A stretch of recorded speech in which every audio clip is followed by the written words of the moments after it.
Hey, what's good, guys? DGE Dolphin Gang Entertainment. It's your boy DG, and we back with another video. I appreciate y'all pulling up on me. If you're new to the channel, please like, comment, subscribe for more content. Check my bio down below for all my inquiries. If you want to talk business, on top of that, y'all help me get to that 10K. That 10K is on its way. I appreciate y'all, love y'all. Y'all go get y'all merch. Y'all just gotta scan the QR code. The link is also available as well in the bio. So y'all please go check that out for me. Please go check that out. Today, hold on, let me check out the stats real quick on this game on my laptop. I know we lost, so the Broncos blew out the Chiefs, so I knew that we weren't gonna get that playoff spot. So we were trying at least, but it didn't look like we were trying. We lost to the Jets 30, what was it, 32 to 20? 35 to 20. We let Aaron Rodgers do that to us. Aaron Rodgers, the 40-year-old. Like, come on, man. That no excuses for that. No excuses. Right. Tyler Huntley, he went 25 for 41, 227 yards, one touchdown, two interceptions. That's rough right there for Tyler. That's rough. Just when we thought that he was getting the hang of this offense, he went in through two interceptions in the game. Two. Shout out to Devon A-Chain. Only on 11 carries, he had 121 yards and one touchdown. Only on 11 carries, so that's good. Jonnu Smith, 9 receptions, 56 yards, one touchdown.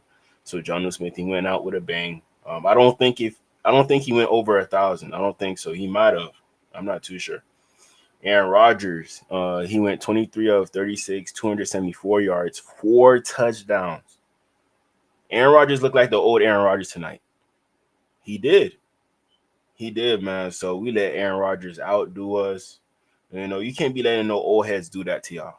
No old heads. Jaden Daniels, I understand. Patrick Mahomes, I understand. Josh Allen, I understand. But not Aaron Rodgers.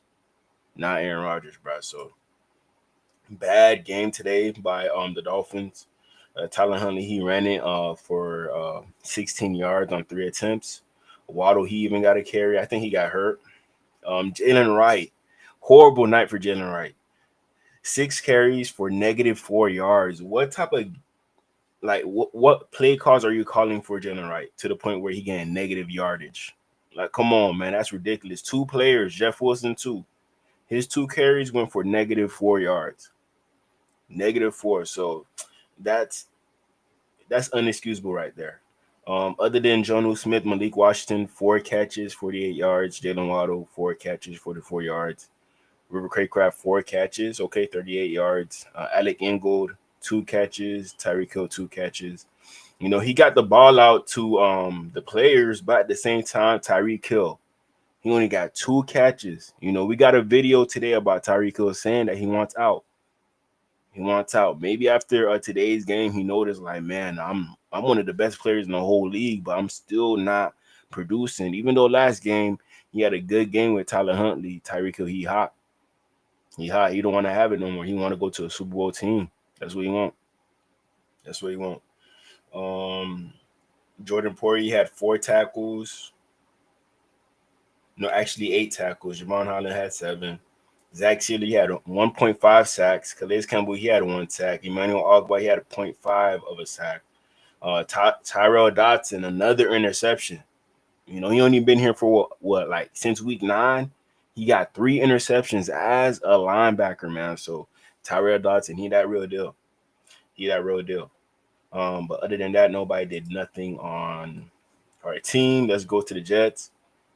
Brees Hall, 12 carries, 57 yards, no touchdown. I think he got a receiving touchdown. Yeah, he did.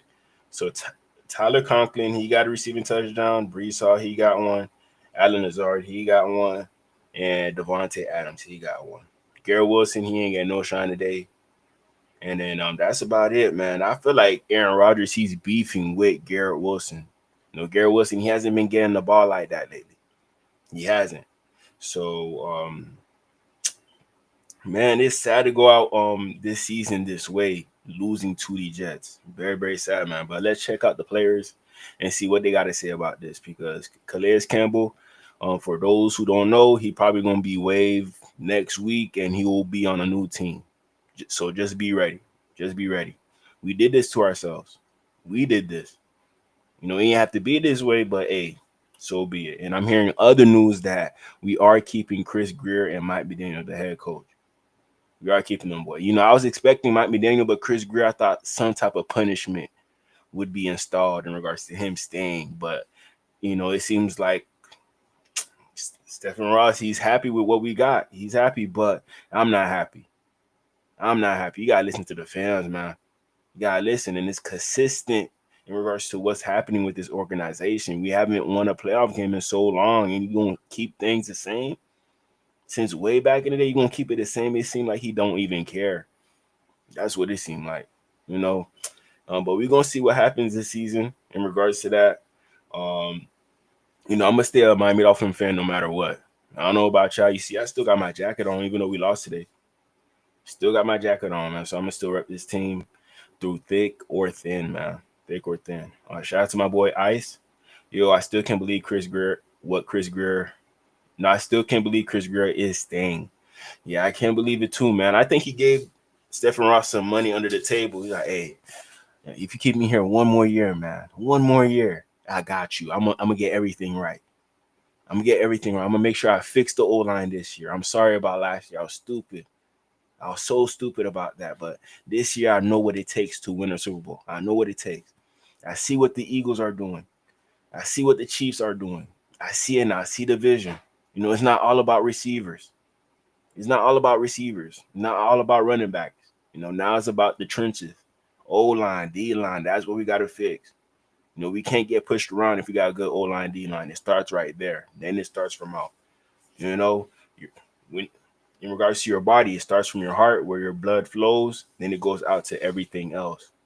So the heart of the offense and the defense is the trenches, the D line and the O line, man. So we got to fix that first.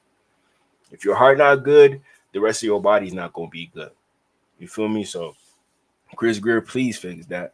Please.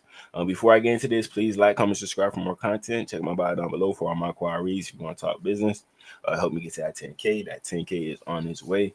Let's check out our boy Calais Campbell. Ready? Yeah, I'm about to do it now.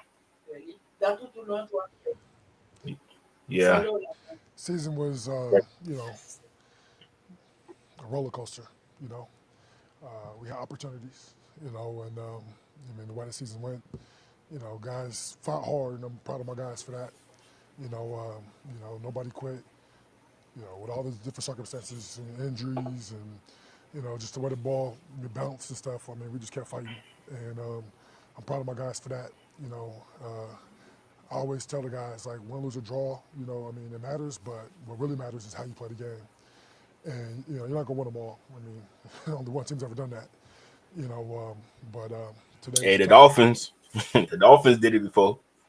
What is it, 1972? Undefeated season? But I feel it would hurt a lot more if the Chiefs would have won, that's for sure. But, given the circumstances, it just is what it is. Have you thought yet about if this is your last game, or when will that those thoughts come to mind? Well, I mean, you can't help but think about it a little bit, but I haven't made a decision if it's my last game or not. I tried to play this game as if it was my last, and I tried to leave it all out there. It's crazy because I almost didn't even play, like, had something going on, and it just, I was surprised myself that I was able to go out there and still be effective. Lit up on me a couple. So he's saying that he's going through an injury right now. So he low-key didn't have to play today, but he did, and he went out there and got a sack, even though he hurt. Even though he hurt, man, I'm gonna miss Calais, man. I'm gonna miss him. Times, but nothing too bad, until the very end. But, I mean, I don't know. I don't know if it's gonna be my last game. I know that, it was fun to go out there and compete. Obviously I would love to do it in a winning fashion, but, we went out there and competed against one of the best to ever do it, and Aaron Rodgers. Really, Devontae Adams, and you got some other good players over there. But But against other teams, them boys look trash. Them boys look trash. But against the Dolphins, them boys look good. I don't know what it is, man. I don't know. Aaron is a guy I admire. The way he plays the game. The plays he's made all through his career. At times I've matched up against him, and today it seemed like a vintage battle. He played a heck of a game. But to answer your question, though, I haven't put a lot of thought into it, and I got to go through my process and see. I feel like I can still play some good football, which is good. But I gotta take my time and really decide, if I want to go through the process to be good at this again. It takes a lot. But we'll see. You can't make a decision today. I got to go through the process, and whenever that time comes, we'll see. Class, what is that process? I can imagine you kind of got it down to a science now after the past few years. Well, the first step is letting the body recover and seeing how it recovers. Seeing if I can feel good. I mean, these last couple of years, I kind of surprised myself, like, oh, I still feel pretty good. By the Super Bowl, or really come March, I'm like, I feel kind of good. It kind of feels weird just sitting around. Let me go start getting in the gym a little bit. And then it's the family stuff. Kids getting older. In this game, just so many sacrifices you have to make to be good at it. And so you kind of have to make a decision, like, talk with the family and see if I want to continue to make those sacrifices. But, it's definitely it's a process, though. But, first step is health. Second step is communication with the family. And then, just, if the desire is still there to go through what you have to go through. I mean, you got to go through fire, I don't want to ever be a guy just out there. I want to be a difference maker. If I can't be a difference maker, I want to be out there. That's facts, man. But I think I still can be a difference maker, though. So, at least today, I felt like I was still a difference maker. Like, let me show y'all the playoff picture, because we all know that Calais could get traded. Not traded, but released. We can't trade him no more. The season done. So he could go to any of these teams on this list right here. Any of these teams. So he could either go to the Chiefs, the Bills, the Ravens. Everybody thinking it's going to be the Ravens. But he could pretty much go to any team that he wants to. So he's going to have to sit back and think about which team he wants to go to, which playoff team. He could take his talents to the NFC, and he might go to, Lions. They need some help in the interior. Eagles, they pretty much set with Jalen Carter, Milton Williams. Buccaneers, Vita Vea, Kalijah Kancey, pretty much set. Rams, I think they pretty much set with their D tackles, but they could use Calais Campbell. But I don't know if he would go to LA. I don't think LA is a fit. Vikings, that's a pretty good fit. Brian Flores, Sam Darnold, I would like that right there. I like that. Commanders, maybe. I think they lost one of their D tackles, either Deron Payne or the other one. I forgot his name. Y'all gotta let me know in the comments. Packers, that could be another option, but who knows if you want to go to the court or not. Broncos, he from Colorado. Calais Campbell is from Colorado. So that might be a good fit. That was his childhood favorite team, so he might go there. Steelers, that could be another good option, make their defense better. Chargers, another option, sunny team, not in the cold. He might go there. Texans, another good team. A lot of these teams would take Calais Campbell, but I just hope that he goes to the team that wins the Super Bowl, because I do want Calais Campbell to get a ring. I do want that. Let me get to y'all comments real quick. 1 second. Shout out to everybody in the chat. My boy said, Ross, sell the team, man. Sell the team. He's scared to. Jerry Jones, the owner of the Cowboys, he came out and said, hey, I'm never selling this team. No matter how y'all feel about me, I'm not selling this team. He's standing by the Cowboys no matter what. Even though he's making the wrong decisions over there, he still gonna stand by the team. Somebody gonna have to give him a mind-blowing offer. Like, if somebody come up to him with $2 billion cash, you don't, forgive me for saying this, you don't got too much longer to live. Jerry Jones, he on the older side, God bless his soul. But it makes no sense in regards to if somebody come to you with like $2 billion, $3 billion, and just sell the team and then just let it be. You can live your whole life with that $3 billion, that $4 billion. But nah, them boys want 20, 40, So they want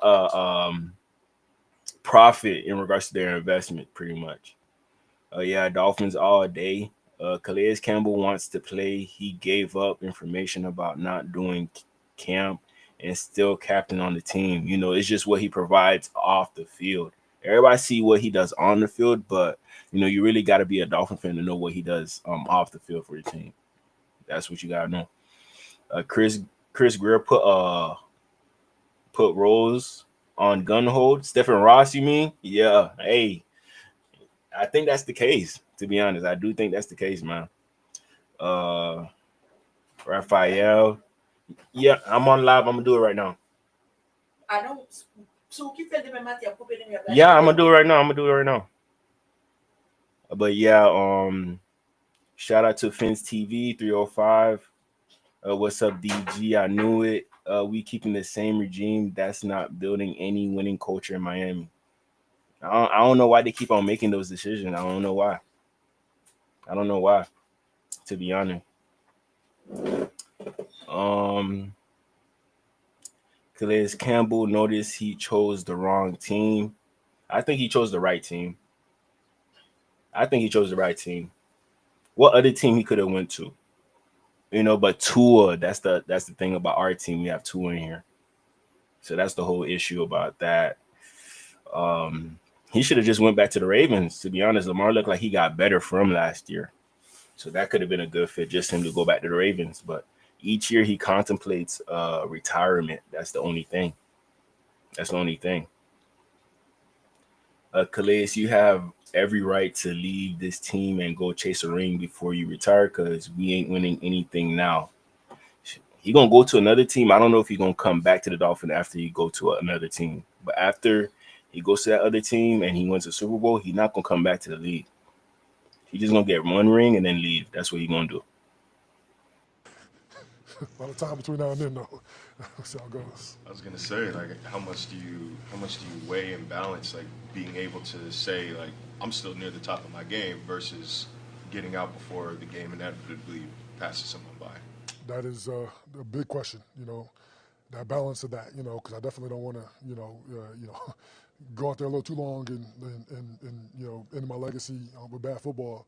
And I definitely don't want to end it with injuries, you know, especially this last game. Like, it's like, dang, you know, that was kind of scary too. So, you know, it's just, I mean, I don't want to be carried off the field. I want to, you know, walk off on my own terms. And that does play a role. So we'll see how it goes. Did you feel the sideline was becoming aware of the Chiefs-Broncos score? I don't know about the whole sideline, but there's definitely a few players, you know, over where I'm at that noticed. You know, you can't help but to look at it. I mean, I think the Jets did a smart strategy to play it. They had it, you know, full time. I mean, it's kind of hard not to look at. You look at the scoreboard for any information. You know, you can't help to see it. And you know, 7-0 real quick, 14-0, and then 21-0, and then 24-0. I'm like, man, you know, 24-0 at halftime. You know, you kind of realize that you're just playing for love. You know, you're playing for the love of the game. But I mean, you know, it doesn't change the way you play football. You know, you play the game the same way, but, you know, I'd be lying if I told you that, you know, you didn't notice it. I personally noticed it, and I know other guys did too. And, you know, did that affect the way you played?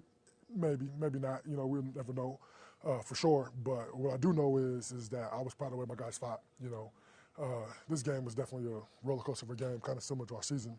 You know, a lot of ups and downs. We started fast, you know, big turnover, you know, but it's football, you know. I mean, they play football too. They got a whole bunch of studs. I mean, both our teams kind of, I think, underachieved this year. But, you know, it is what it is, you know. It's football. How will you remember this season overall with the 2024 Miami Dolphins? I mean, today it's just gratitude, you know. After we go through more time, you know, there'll be a lot more different feelings and stuff like that. But right now it's gratitude. You know, I'm just happy I can play the game I love. You know, the goal was to, you know, to come in and try to lead the team, you know, and this team embraced me with open arms. I mean, it's very rare that you can come in training camp, you know, not go through any OTAs or any of the off-season programming, and, you know, the guys, you know, look at you as a leader, you know. And I didn't come in trying to be a leader. I just was myself, you know, but the guys wanted to hear me speak, you know, calling for me to be the guy, you know, and so I stepped into the role. And, you know, just in the locker room talking with some of the guys, you know, what really makes me proud is, you know, the way they communicate to me about how I inspire them to be better, leaders, better football players, and stuff like that. And I mean, at the end of the day, all I ever want to be is inspiration. You know, inspiration to my teammates, inspiration to the community, and inspiration to the game. You know, and so I mean, guys I respect like Jordan Brooks, when he tells me that, you know, like I aspire him to want to be a better leader, that means a lot to me. And so, you know, I mean, when I think about this year, that's, you know, gratitude for being able to be an inspiration to this team, you know, and just the way the guys look at me, you know, in the locker room, in the huddle, you know, in meetings, you know, it just, I mean, you know, I'm gonna miss that most when I do walk away from the game. I'll tell you that. That's for sure. But that's the type of guy Calais is. You know, he's been on a lot of teams throughout his career. A lot of teams, Ravens, Dolphins, Cardinals. I think it was one other, excuse me, one other team, but I'm not too sure as to who it was. But yeah, man, we definitely gonna miss Calais. Hopefully, you go get that ring this year. Hopefully, I'm praying for you, man. Next person we got is Tyler Huntley. Defense coming together. He ain't really have a good game today, Run game. but you know, so be it. The season over anyway. It's over. You know, in all aspects of the game, you know, defense coming together, our run game, our pass game, complementing everything that, you know, all that came short today, you know, we came just short. Why do you think this start wasn't as smooth as your last one? And, you know, it just one of them days, you know, it's cold, you know, it's just slick ball, you know, it played a big factor, you know, but we just gotta, just given that we gotta be ready for situations like this, you know, coming down to the last game of season, is however degrees it is out there, you know, we gotta be ready to come out and play. As of right now, it seemed like Tyler Huntley saying that the weather was a factor in regards to this game. That's what I'm hearing. Tell me if I'm wrong. Opportunities early, but you only came away with threes. Did you get a sense early on that this was going to be this kind of struggle? Man, you know, that's a division game, you know, they gonna come out to play, you know, and, you know, they just did a good job with defense. They did a good job. They had a nice little plan for us, you know, and we just didn't take advantage of all our ops, and, you know, definitely we got so many plays that we want back, but, you know, all we can do now is learn from these. Were you becoming aware as this game went on, or did you feel the sideline was becoming aware of what was going on in Denver? I was too mad about how our game was going to even be trying to even focus on what else somebody else had going on, you know, just try to Yeah, especially when you're the quarterback, you got so much responsibility. You don't got time to be worrying about any other game. You got to worry about the game plan, to be honest. Just the game plan. just come back late in the game, and it just didn't come. Going into these last two games, did you take them as sort of an audition to be this team's backup quarterback going forward? Yeah, definitely, and I just really was trying to get this team some wins, you know, late down in the end of the season, you know, keep our playoffs hopes alive, you know. Yeah, but definitely, that's all I was trying to do. How was Tua on the sideline? Man, he was good, you know, when I came off, you know. He was the first one to tell me that the balls were slick, you know what I mean? Like, and I'm like, I was the one throwing them, so, you know, it's good to, you know, see he know exactly how the game goes, and, you know, just coming to the sideline to be able to talk to him, talk it out with him, you know, it's always good. Were you aware of any reason why Tyreek was not playing in the fourth quarter? Man, well, from my knowledge, I already know he was kind of a little bruised up coming into this game, and, you know, man, when you're a great player like that, you know, can't run fast all the time, you know, sometimes, you know, it hurts, so that's probably what happened, you know, but we was 2-2 in the game, you know, trying to just, you know, rally at the end. You mentioned the cold. Did you feel the cold was a factor in this game? Man, I'm not saying the cold was a factor, but it definitely was cold, but, you know, that's football. We know we coming down late in the season, it's going to be cold. We're not in Miami. All right. Yeah, Thanks. You know, in all aspects of the game, you know, defense coming together, our run game, our pass game, complementing everything that, you know, all that came short today, you know, we came just short. Why do you think this start wasn't as smooth as your last one? and you know, it's just one of them days. You know, it's cold. You know, it's just slick ball. You know, it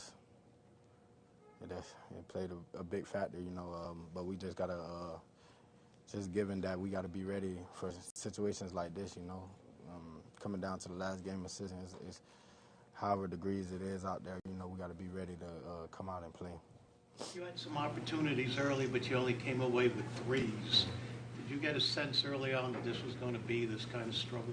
Man, you know, that's a division game. You know, they gonna come out to play. You know, and you know, they just did a good job. The defense, they did a good job. They had a nice little plan for us. You know, and we just didn't take advantage of all our ops. And you know, definitely we got so many plays that we want back, but you know, all we can do now is learn from these. You becoming a Overall, based off Tyler Huntley's performance tonight, you know, he definitely told the Miami Dolphins, bring in competition. Do not be too confident with me. We got a guy in our room that we could hang our hat on, but we still need somebody else in that quarterback room to push all of our guys.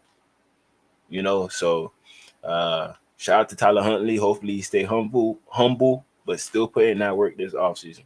Still put in that work, especially if he's gonna be here next year. To be honest. Next we got Jonnu Smith. You know, one of the best surprises this year for the Dolphins. As a team, you know, a lot of things that we've overcame. You know, I'm very proud of you know, us still coming into week 18 and giving ourselves a chance to compete in the playoffs, and didn't go our way. But we came out here and we fought, and it still didn't go our way. You know, it's the NFL. You know, it's a very competitive league, and unfortunately, we didn't meet the expectations and the standards that we set out. You know, and it'll hurt. But that's, you know, it's a great lesson in life that, you know, what defines a man is the failures and not the success. So, myself, you know, just speaking for myself individually, you know, I look back on what I could have done better, and you know, the things that I can improve on and continue to help us get to where we go. The culture that was laid was a great culture and is a great culture. And we got a lot of guys that bought into that culture, and that's why we were able to crawl ourselves out of the hole that we was in. But nevertheless, you know, obviously we didn't get to where we wanted to go, but, you know, life goes on. And I'll continue to be proud of this team, proud of this organization, proud to be a Dolphin. And He the only guy that's gonna say that. I bet you that. The only guy. I'm proud to be a Dolphin, man. I'm proud to be a Dolphin. Hey, I love that right there by Johnny. Love that. you know, definitely looking forward to next season. John, at any point today, do you feel like the team became aware of what was happening in Denver? I know that they played it on the jumbotron at some point. Yeah, it's kind of human nature. You're just looking at the jumbotron regardless, so it's just kind of in your face. So to kind of know that things were, you know, getting out of reach, just got to put it in the back of your head and just go out there and play. As hard as it may seem, we representing, like I said, the city of Miami.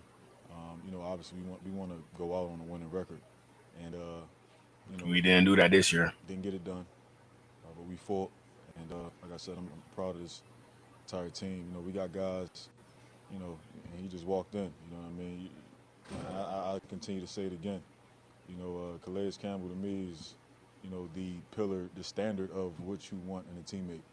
And, you know, you got guys like that battling, and you don't even really hurt as much for yourself or feel as much for yourself, but it's those guys that. Y'all hear that? Campbell making people feel less pain. You know, because if Calais Campbell's out there doing something and the young guy talking about he can't do it and Calais Campbell out there doing it, it's going to make the young guy try to do it as well. Like, there's no excuses. No excuses at all, man. So, Calais, he's going to be a big factor for any team. Big factor. Have given so much of this game and have just done it the right way for, you know, 15, 16, 17 plus years in this league. And, you know, you want to see them go out right, you know, because, you know, in the football sense, they deserve it.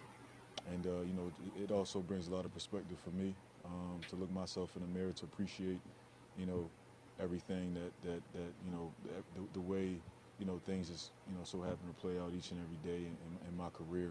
You know, guy played 17 years, and that's a lot of, you know, that's a lot of favor from the Lord, man. You know, just blessed with a lot of healthy years and longevity, and it's something that I aspire to be.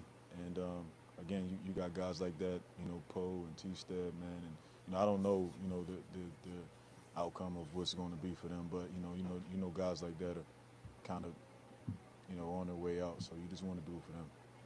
The team Poyer, I felt like he gonna be a goner.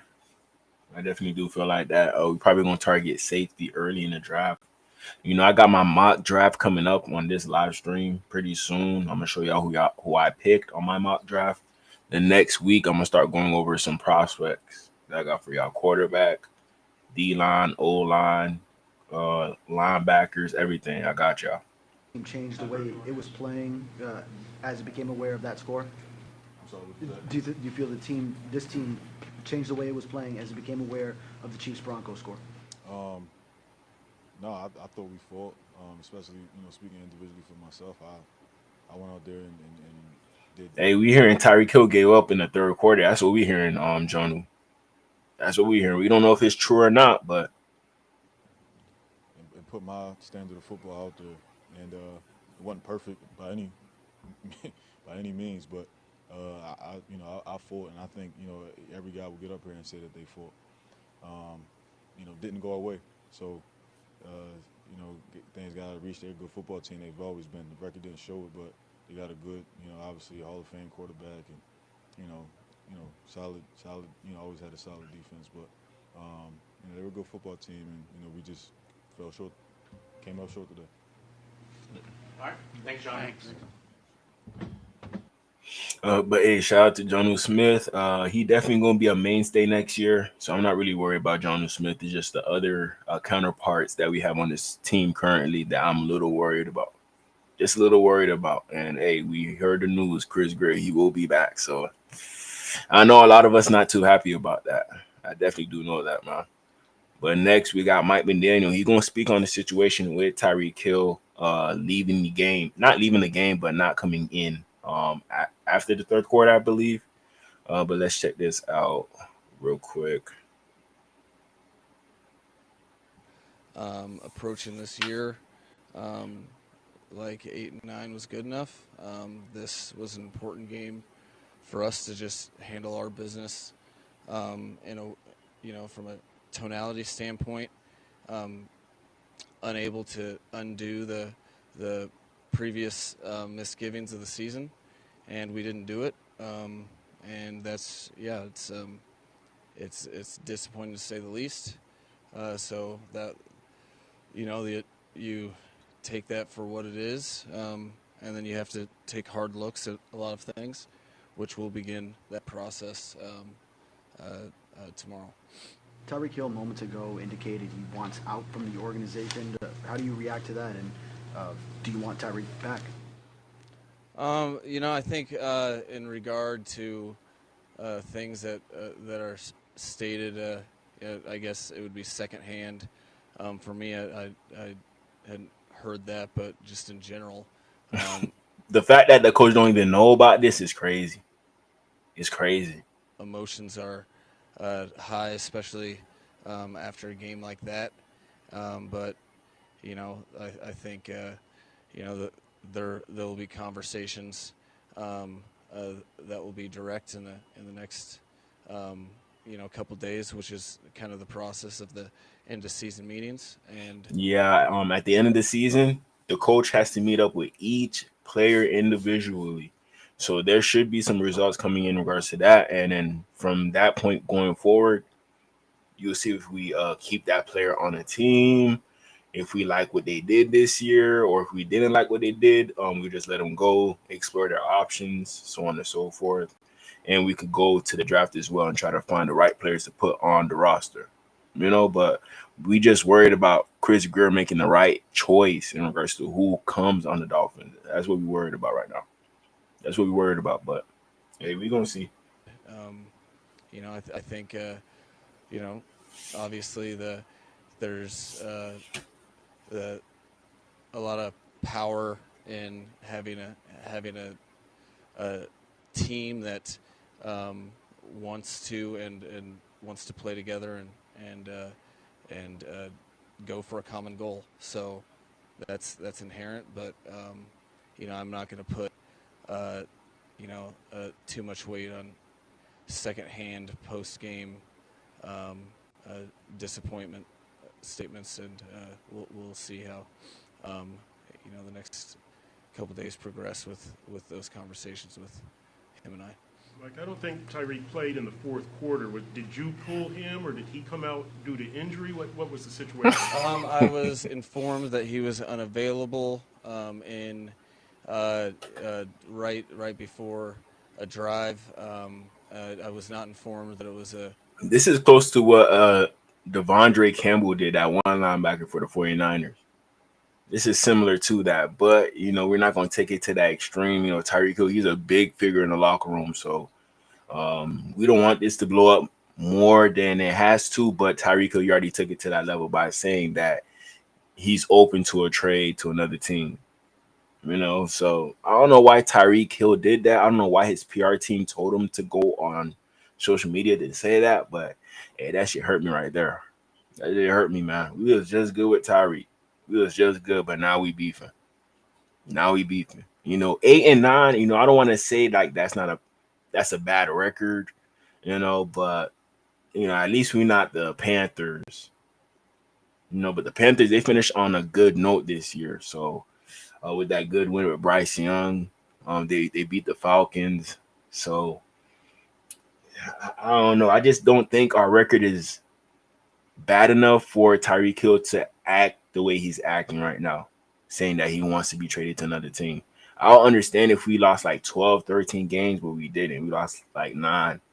So he should be like, okay, we just got to go back to the drawing board, see what we got to fix, so on and so forth, and that's it. Don't say, oh, I got to do what's best for my family. That means like you're forced into making a decision that you don't want to make, and we all know what that is, requesting a trade and leaving the team. So we're going to see it. And it feel like Mike McDaniel, he has no power over the situation and over Tyreek Hill emotions. If Tyreek Hill snaps, Mike McDaniel, he going to take it. He going to try to be the person that calms him down. He's not going to be the person that go toe-to-toe with Tyreek. He's not that person. If anything, he probably get Anthony Weaver to talk to Tyreek before he try to like do anything crazy, But we gonna see, man. We gonna see. New injury, and I think at that point in time, my focus was on the players, and I didn't take the time to go try to figure out more into that. Just there was guys on the field that were competing, and we were trying to win a game, so my focus was there. So he basically pulled himself But out. hey, we didn't win the game, man. We didn't. Now what? Again, I was informed he wasn't available, and why were you informed that he wasn't? It doesn't make sense, man. Like you, the head coach, and you had to be informed that he wasn't available. Why couldn't you go check up on him and be like, "Hey, what's up, Tyree? What's going on?" Why couldn't you get direct contact with one of the best players on your team? Mike Tomlin, he not asking nobody no question. He going straight to the player. What's up? What's going on? What's up? You gonna have to see me. You gonna have to see me. And I didn't really have the time to dig more into that, and we'll see what comes of that after watching the tape and talking to coaches and the training staff. Was it the training or medical staff that told you that he physically was not available, or who told you that he was not available? It was discussed by the coaching staff on the headset, and the play clock was running, so I moved on and called plays for people that were out there. I know you have a good relationship with Mr. Ross. Have you been told definitively you'll be coming back? Yeah, my full expectation is to be back, and we'll have. I prefer to keep our conversations to our conversations. It's not really the platform for it, but that's my full expectation, and really you focus on you have to make stuff I mean. wonder what he told him in that meeting with Stephen Ross. I wonder what he told him to the point where he's saying that he keeping Chris Greer and him now. I wonder what it is, man. But with Mike McDaniel, he got a smooth thing about him in regards to his knowledge and the way he taught. It seemed like he could talk himself out of a lot of things. So that's probably the case, man. Maybe he hypnotized Stephen Ross.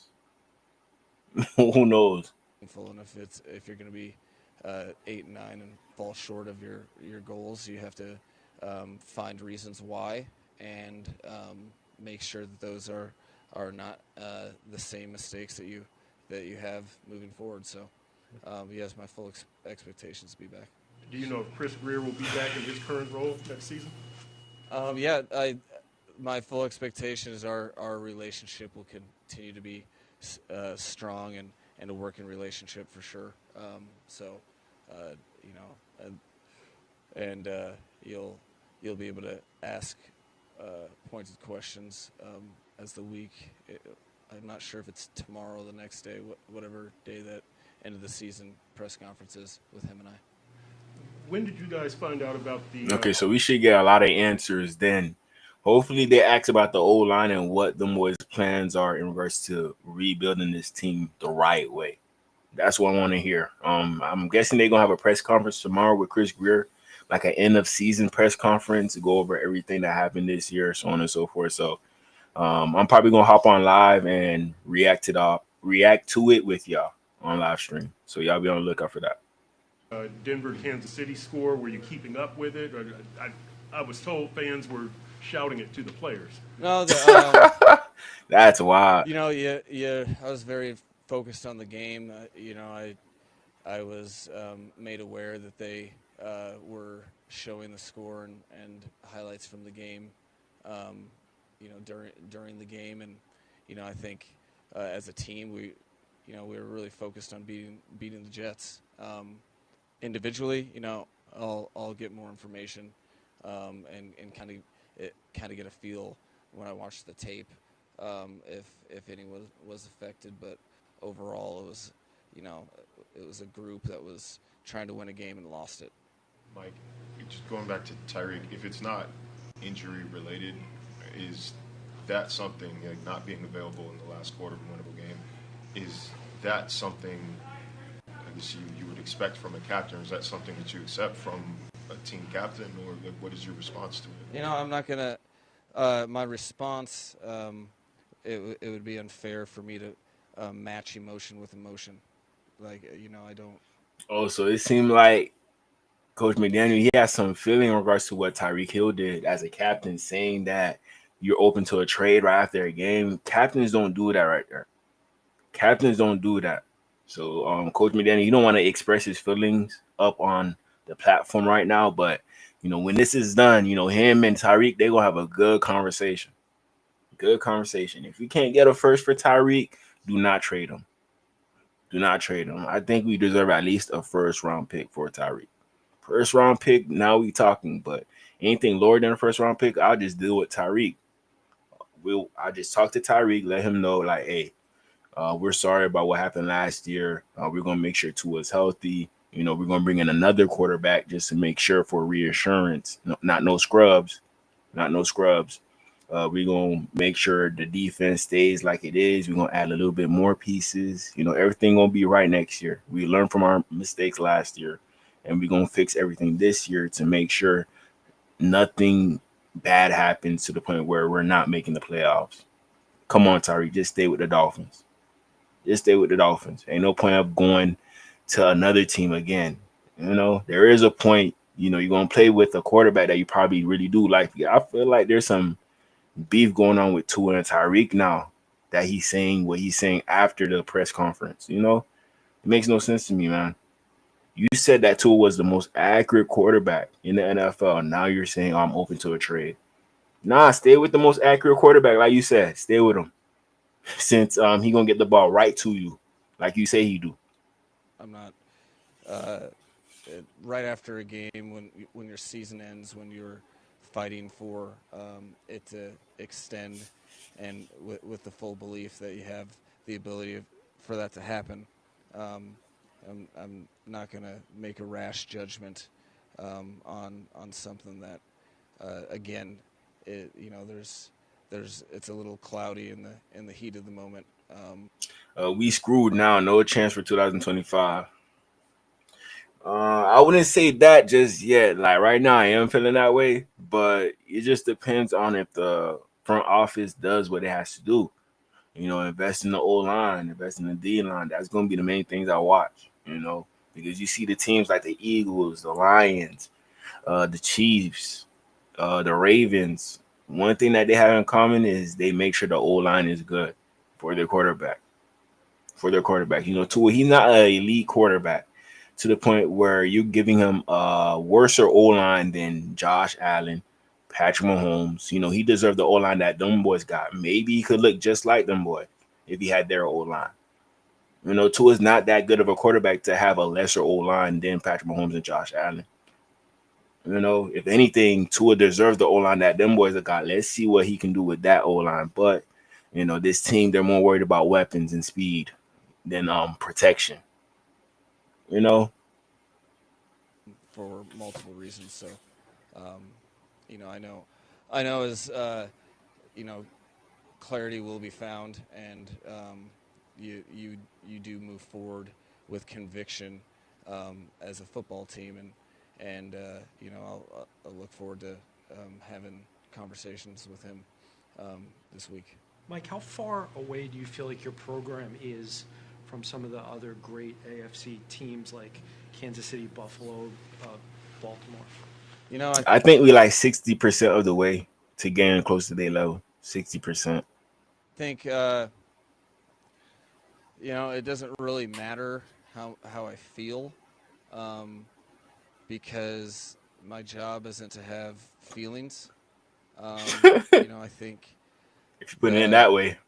the biggest thing is that there's a lot of things that we'll be able to reflect upon in the coming days, and that's today was about the team and the game. I think that would be a very fair question to ask me during the week, just because, again, I try not to have wholesale reflections. I think that's unfair to whether it's Hey, we have wholesale reflections all the time, man. Thinking about trading Tyreek, thinking about trading Tua. Y'all be doing y'all thing on Twitter. Trade scenarios, Tua for 2 first-round picks. I seen that before. Tyreek Hill for a bag of chips. I seen that. Like, y'all be going off. Whenever a player do bad, that's when y'all start posting trade requests on Twitter. That's what y'all do. Hoping that somebody in the organization will see it. I know what y'all do. or minus wholesale reflections post game. I'm really more comfortable talking about the game we just lost. Mike, I heard what you just said, but Tua said that I know you leave it to me. Tua said that if you guys would have made the playoffs, he would have definitely played. Is it your opinion that he was that close to receiving medical clearance? Yeah, I think that was a fair estimation. If he could have played today, he would have played. From a medical standpoint, he was not cleared with reason. It wasn't there wasn't precautions. It was he wasn't available. He really wanted to play. I really want him to play. That the hope was this season extends longer and his availability would be real, and so that I know that hope was held by him. I obviously hope he plays every game, so you can count me into that hope. But that we had to win a game to get there, regardless of the opponent or the other games, and regardless if it didn't matter if who won the Kansas City Denver game if we didn't win. So our focus was there, and we didn't achieve that. That's facts. Like, we lost this game. Even if the Chiefs won, we still wouldn't have made the playoffs because we lost this game, man. Against the Jets. against the Jets. But hey, it does seem like Tyler Huntley, he was affected by the weather over there. He was affected. I seen somebody take out a water bottle, take off the cap, the water bottle froze. So imagine being in that type of weather right there. Just imagine.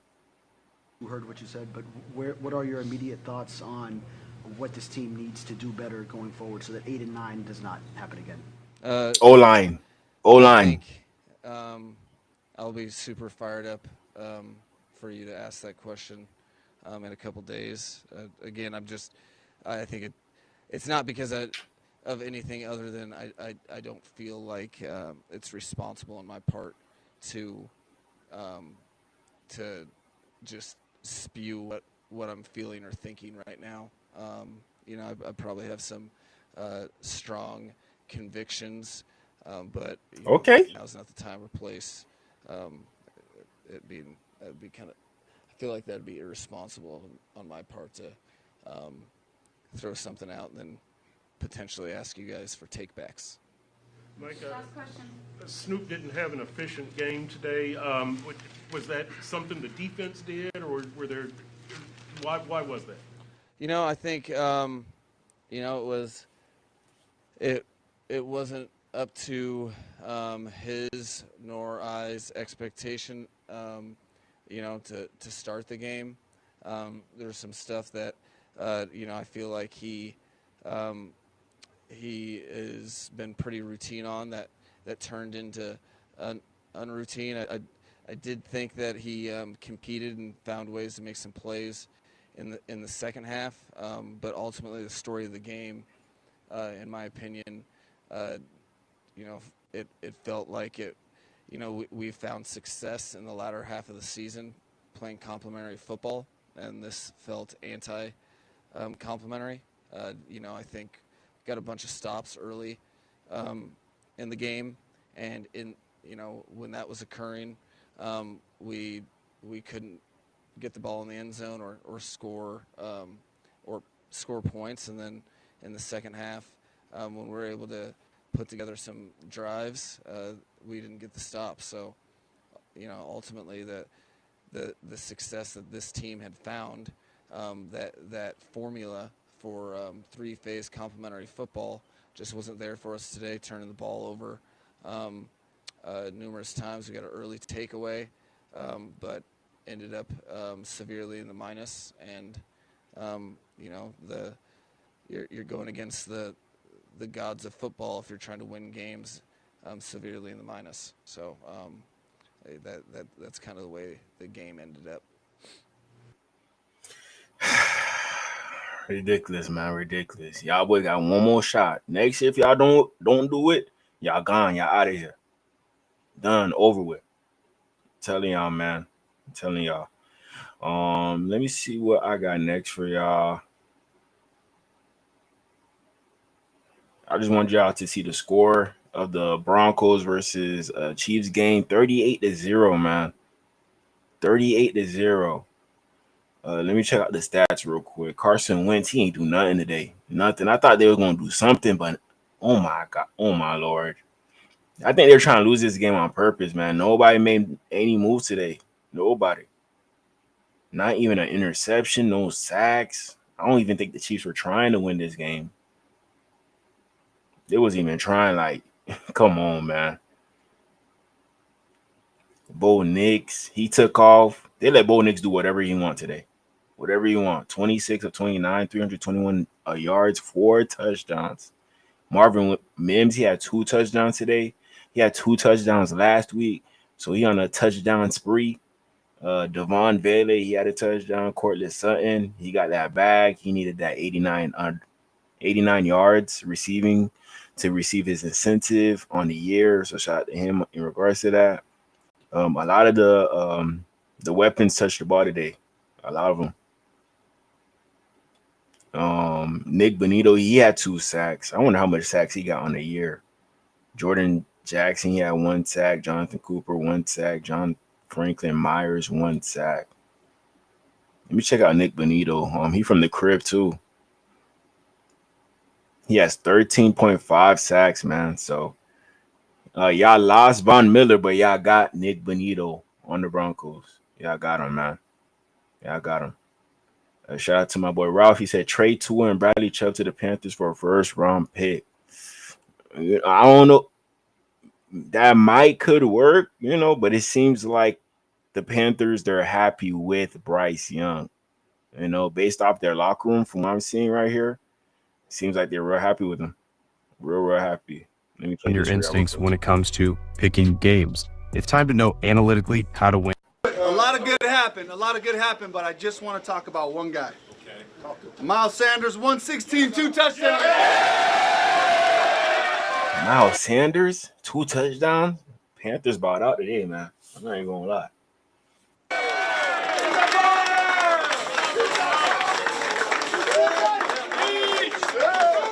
Hey, come on now. We talk about finish. You just keep playing. I love this team, man. I love this team. I'm broken up because I know every year there's change. We know that. We all know that. But I just want to tell you guys from the bottom of my heart, I'm gonna put everything on the line every time I can because you guys do the same thing and we do it for each other. Everybody played so hard. The whole This version of Canales, it seemed like a more clean cut version of Mike McDaniel. More clean cut version, young guys, innovative offensive minds, trying to make the best offense in the league based off what they know, but it seems like with Canales, he's more clear cut, both of them have Alabama quarterbacks that they're working with, and you see the results. But with Bryce Young, there's not a lot of talent out there with him. Tua, he got a lot of talent, so it's kind of very similar situations in regards to what's going on with the Panthers and the Dolphins. whole time, there's no quit in this team. So I love you all. I really appreciate that from the bottom of my heart. Appreciate you guys.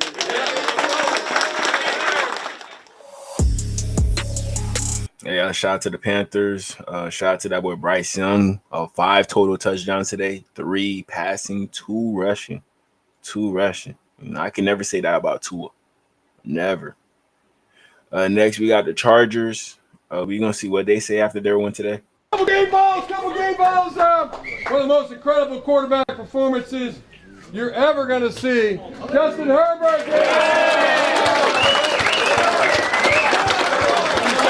336 yards. Wow. 13 catches. 186 yards. Damn.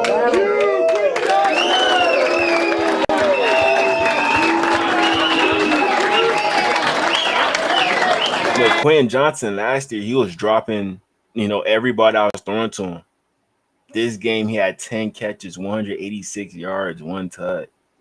That's crazy work right there, crazy. But shout out to Jim Harbaugh fixing this receiver. Even though a player could say that he's a bust, you could still try to fix him if you're a good head coach. Is that almost 100 yards, Lamb McConkey?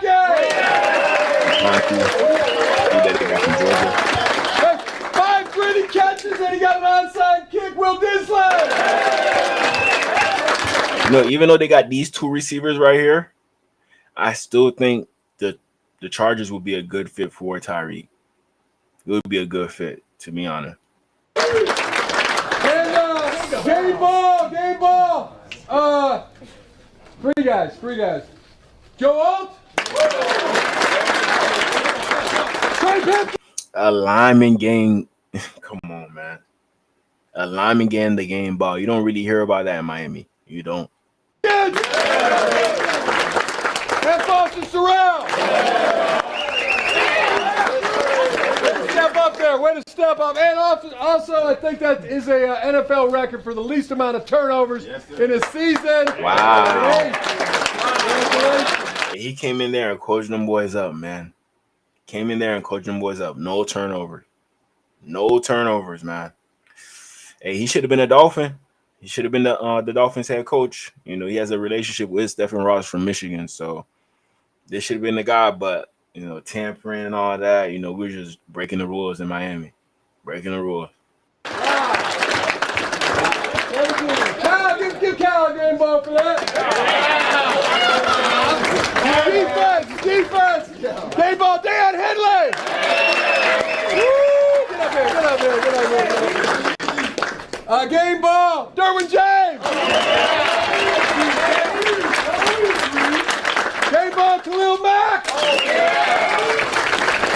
some dogs I on wanna their say defense. happy man. anniversary to my wife, Sarah. Family!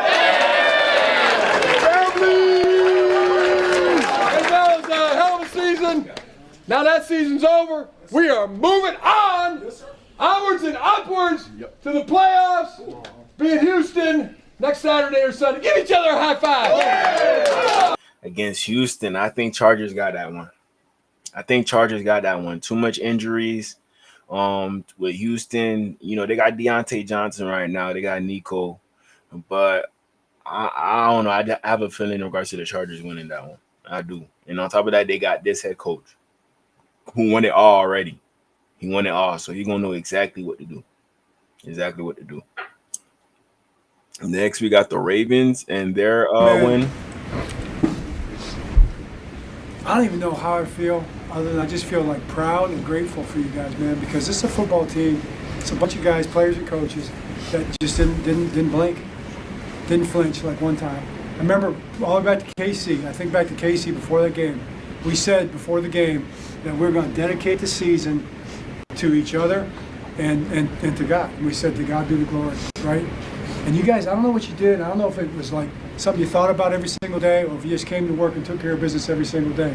Because it's a lot of heat, there's a lot of shade being thrown, there's a lot of talk, and not one time, I never heard one time one player or one coach point the finger or show any frustration or anything else other than support for one another, and just come to work every single day and work as hard as they could be. Whether it was in the weight room, on the practice field, meeting room, anywhere. Just a bunch of guys that love ball and love one another, okay? Okay, and a bunch of guys that love ball and love one another, and are willing to do it for something greater than themselves. God be the glory for one another. Good things happen, man. You get rewarded for that. And I don't know where this journey's taking us, but we just won our first championship of the year. This is our first championship, right? All right? We get to work on the second championship, Monday or Tuesday. But right now, I want you to enjoy this, man. I want you to have a great night tonight. I want you to have a great day tomorrow. We'll watch those games. We'll see who we're going to play. We're going to play somebody we know, all right? And we will get to work. And we will let our light shine, let everybody see it so the whole world can see.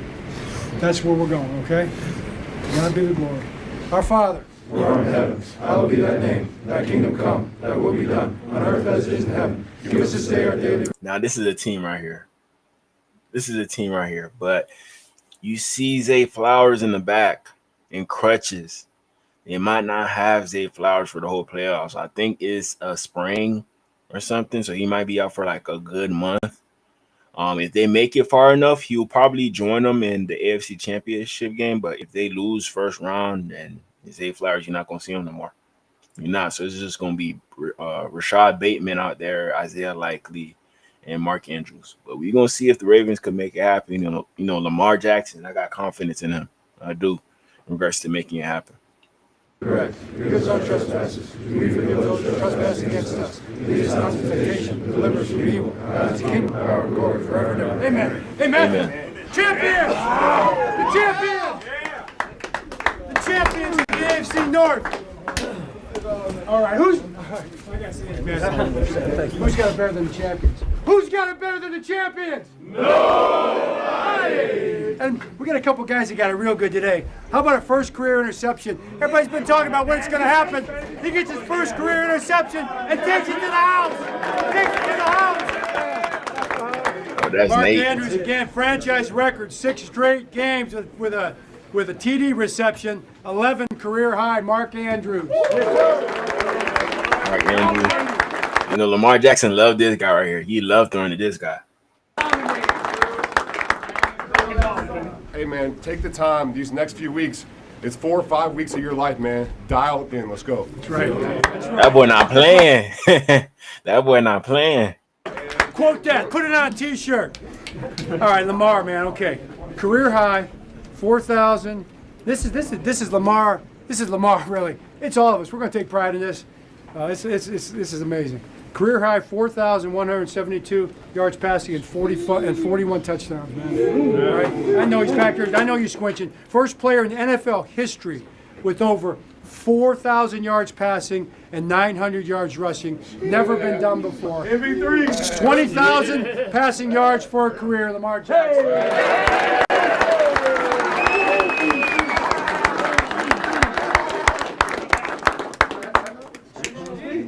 just gotta lock it in, bro, because it's go time. You know, we done been here. A lot of us done been here plenty of times, and we ain't finished. So let's just get started right now.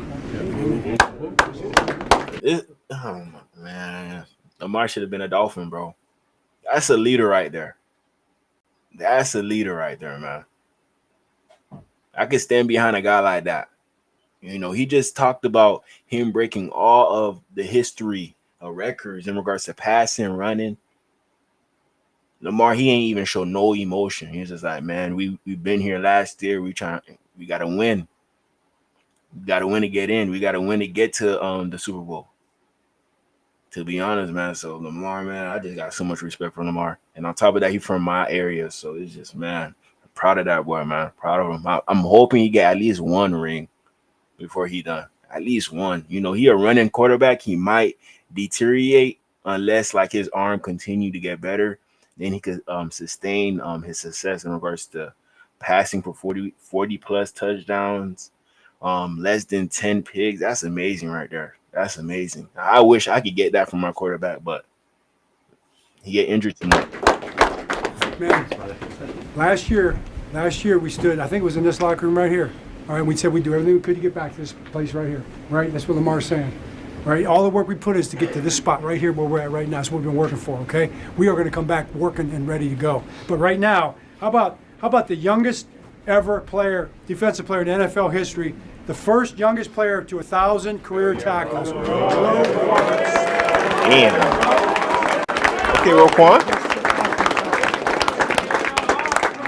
No, I appreciate y'all boys and appreciate the D-line because y'all the reason to make it happen. So we just getting started though. Our first time in his career, double-digit sacks. A Dolphin win.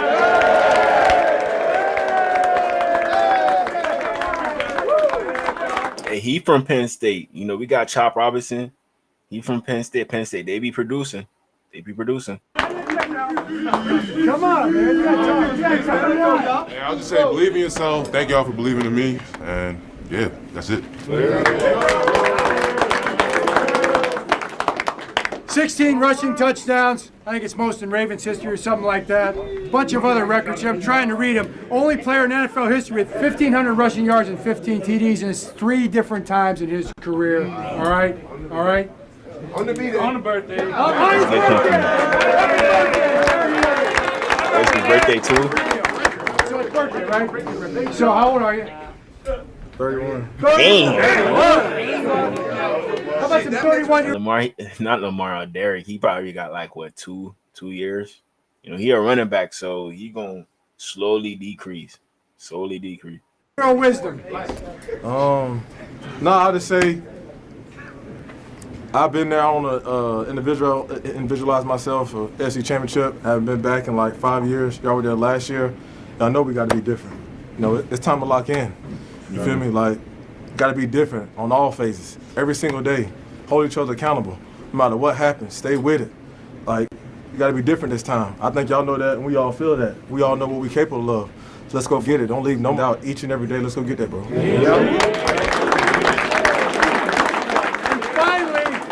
Finally, what may be the most amazing play in NFL. Like the only 2 teams that I think that could get past the Chiefs is the Ravens and the Bills. Even though the Ravens don't have a good history with the Chiefs in regards to winning, I just think like this time around, Lamar, he's different. Josh Allen, he's different. They both in the running for MVP. So if anything, it will be a team that is ran by an MVP candidate. So Josh Allen and Lamar Jackson, you know. Lamar MVP for real. To be honest, he MVP. Ain't no arguing. Like Josh Allen last year with these stats, MVP. But this year, Lamar Jackson MVP. And you gotta give it to him because this is his best season of his whole career. The best. Can't trade Tua if he retires. We're gonna see if he does retire. I do think he gonna play next year. I do think so, unless like the injury is more serious than we thought it was.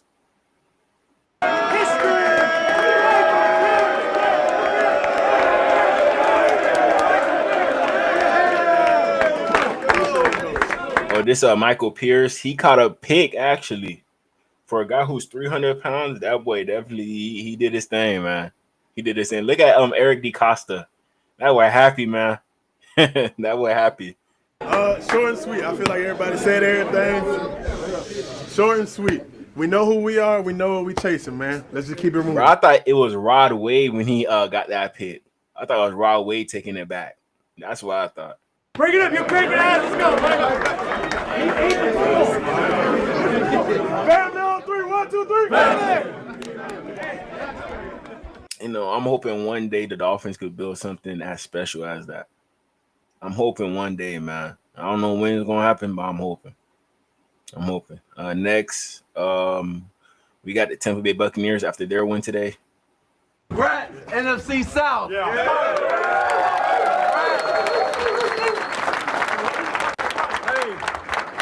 I understand this is a hat and t-shirt game. We got bigger fish to fry. But we did a hell of a job today coming back. That'll way to fight 4 quarters, guys. 1,000 yards. Mike Evans. You see, this is how you do it, Eagles. This is how you do it. Don't sit out Saquon just because you're trying to win the Super Bowl. You know, hey, the Buccaneers, they're trying to do the same thing, but they still got that record for Mike Evans. This is how you do it.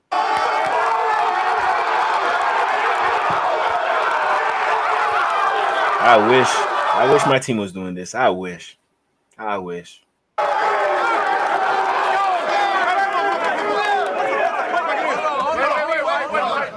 Taki want the Shelly. The whole time. Let me see it. Let's see what you got. Wait. Hey. I like that one. Now, we don't know when we're playing or what time. Now, we have to play on Saturday. We'll be in on Tuesday. If not, I will see you guys on Wednesday. Hey, man, I appreciate y'all. Love y'all so much, man. This season's always going to be a grind, man, but having y'all motherfuckers around and make it easier. Yes, sir. I love y'all, man. Love you too. We ain't done. We ain't done. Champs on 3, 1, 2, 3. Bro, if the Dolphins were in this division, bro, we would have won the division. We would have won it, man. It was an easy division. So shout out to the Buccaneers for being in an easy division. Saints, Panthers, Falcons. Come on, man. But I forgot who they play in the playoffs. But you know, the farthest I do see the Buccaneers going is probably winning one playoff game and then getting booted out after that. That's the farthest, I think. But we're gonna see. Next, what I got for y'all. Next, I got my mock draft that I did earlier after our loss. You know, every week that we lost, I went and did a mock draft. But this is my first official one after watching film on everything. First player I got was Kenneth Grant, D tackle out of Michigan. He's probably one of the most athletic D linemen in general in the whole nation. You know, this guy, I think they clocked him in at 18 miles per hour at 350. So that's impressive right there. I think he benches up there in the 500s, closer to 600s, squat over 700, around that range. So he's a very strong, athletic D tackle that you could definitely use on your D line. You know, with Calais Campbell, we don't know if he's going to get him back, but this could be a good replacement in regards to getting everything ready for the Miami Dolphins and having somebody alongside Zach Sealer. So y'all be on the lookout for Kenneth Grant. He could run sideline to sideline, but he could be like the perfect nose as well, you know, because of that speed that he still has at 360. So that's why I like Kenneth Grant. And I think he could push the pocket for the Miami Dolphins and cause pressure and help Chop Robinson do his thing as well on the outside. That's why I like Kenneth Grant, first round pick. This draft class is not deep at D tackle, so I just went D tackle with the first pick. Next pick, I kind of did BPA, Xavier Watts, safety. You know, a pretty good safety, rangy safety. I like him more at free than strong. He's not really a hitter like that. There's a lot of hitters in this draft class, but with Xavier Watts, I feel like he's the best all-around safety in the class. There's one or two other safeties that I would say is more well-rounded than him, but he's up there with the top safeties. He's definitely up there.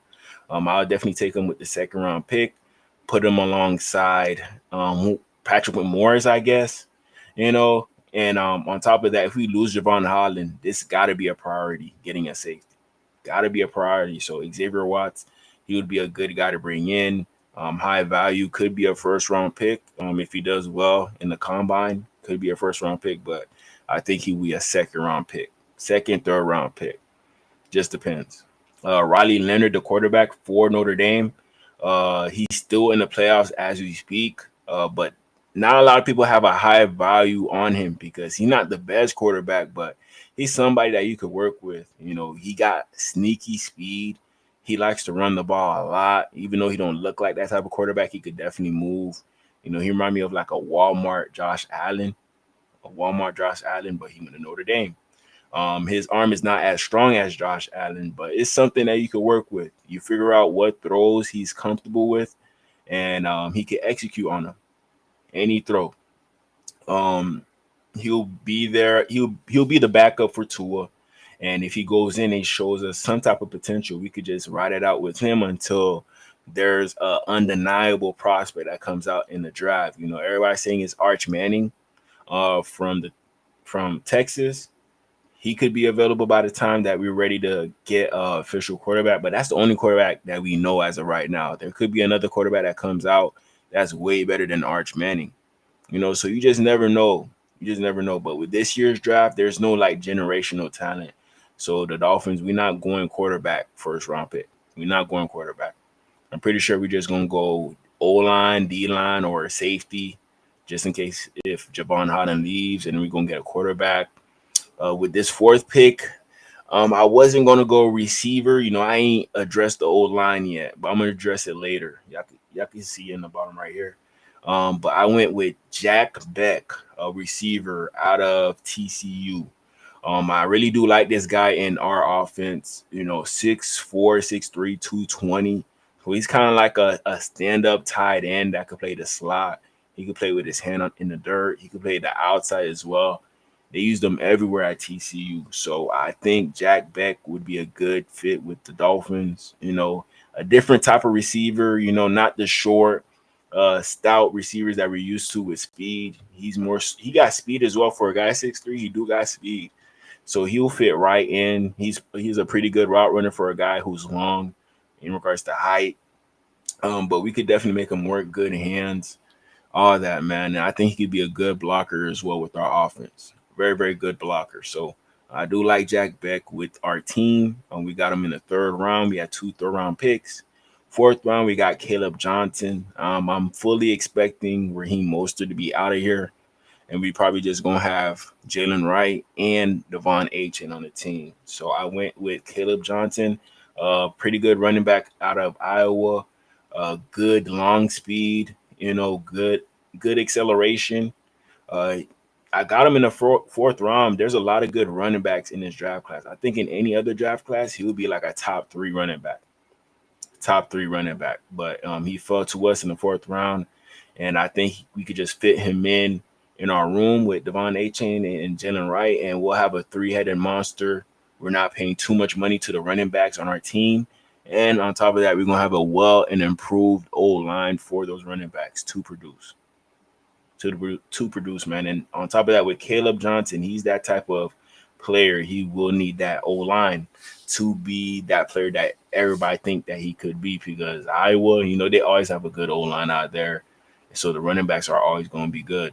Most of the time they're not good, but with Caleb Johnson, he's different. He's definitely different.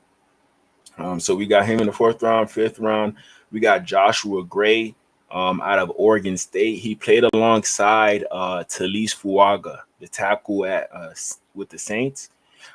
He's a guard, but he could also kick out the tackle as well. So if we need somebody who could play tackle, Joshua Gray, he could play tackle. He's a very athletic guard. So that's why I'm saying he could probably play tackle. He's a little bit on the thinner side. But I do like that about him because he will definitely be a scheme fit. If we need to move him out to pull, he would be able to do that from the tackle position, from the guard position. I would just trust him out there. Center, I don't know. You're kind of pushing it with center. But I did address that like a backup center guard type of guy later on in this draft. I'll show you him. But he's right here, Jonah Moheen. But before that, we got JJ Pegasus. from Ole Miss. D tackles, there, like I said, it's not deep. So I wanted to get another guy in there. So I got JJ Pegasus to go along with Kenneth Grant. So that should solidify our D tackle depth. So it's probably going to be Zach Sealer, Kenneth Grant, JJ Pegasus. Maybe we sign somebody else, Deshaun Hand, who knows? But JJ Pegasus, he's a good guy to develop to get on the level of Kenneth Grant. I don't know if he has that potential, but he's a very good D tackle that if you coach him up correctly, you will get a good guy in the 5th round. A very, very good guy to fit in the room. Jonah Mohim. This guy, he could play all 3 spots. I seen him play tackle before. I seen him play guard before. I seen him play center before. So I think he will be a good guy to pick up if you just need reassurance for every position on the O line. So I went with Joshua Gray and Jonah Monahim in this draft. So hopefully that could help us fix the O line, and on top of that, we could not draft but sign somebody in free agency as well to further solidify this O line. You know, I didn't address O line early. I wish I did. I could have chosen O line with Kenneth Grant, but nothing was available. Nothing was available. Next person I got, Jay-Sean Barham. This might be my most favorite linebacker in this whole draft class. My most favorite one. Definitely a hitter. He reminds me of that linebacker with the Bills. I forgot his name. Dorian Williams. He reminds me of him. Good speed. If you're a linebacker and you got number 1, come on, man. That's all I gotta say. Y'all go check out the film and y'all see what I'm talking about. He's like a linebacker that plays safety, sideline to sideline. I just think that he's going to be a linebacker that nobody's going to talk about in the pre-draft process, but maybe he goes to the combine, run a fast 40, put up a good bench, then everybody's going to start talking about him. Everybody's going to start talking about him. So please keep a lookout on Ja'Shawn Barham, linebacker. He was at Michigan, but he transferred over to Maryland. He did. Let me get to the comments real quick. Shout out to Crazy Dolphin. Good evening, DGE.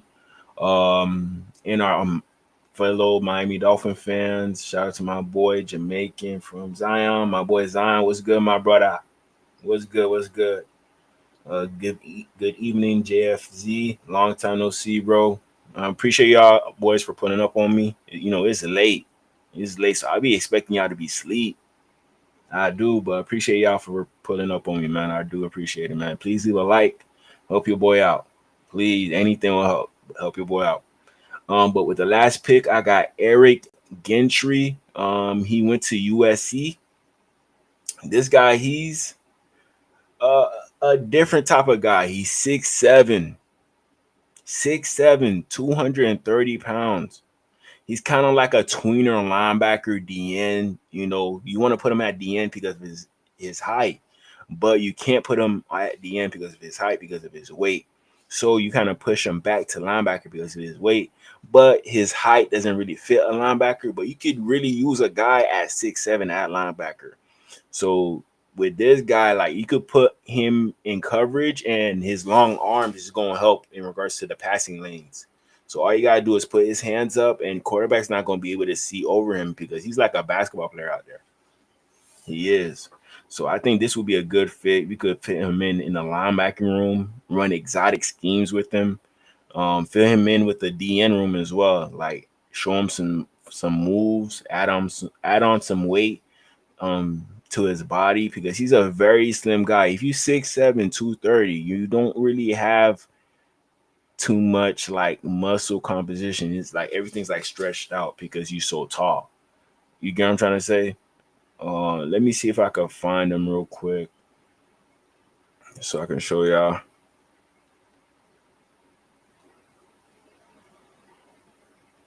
See, this is him.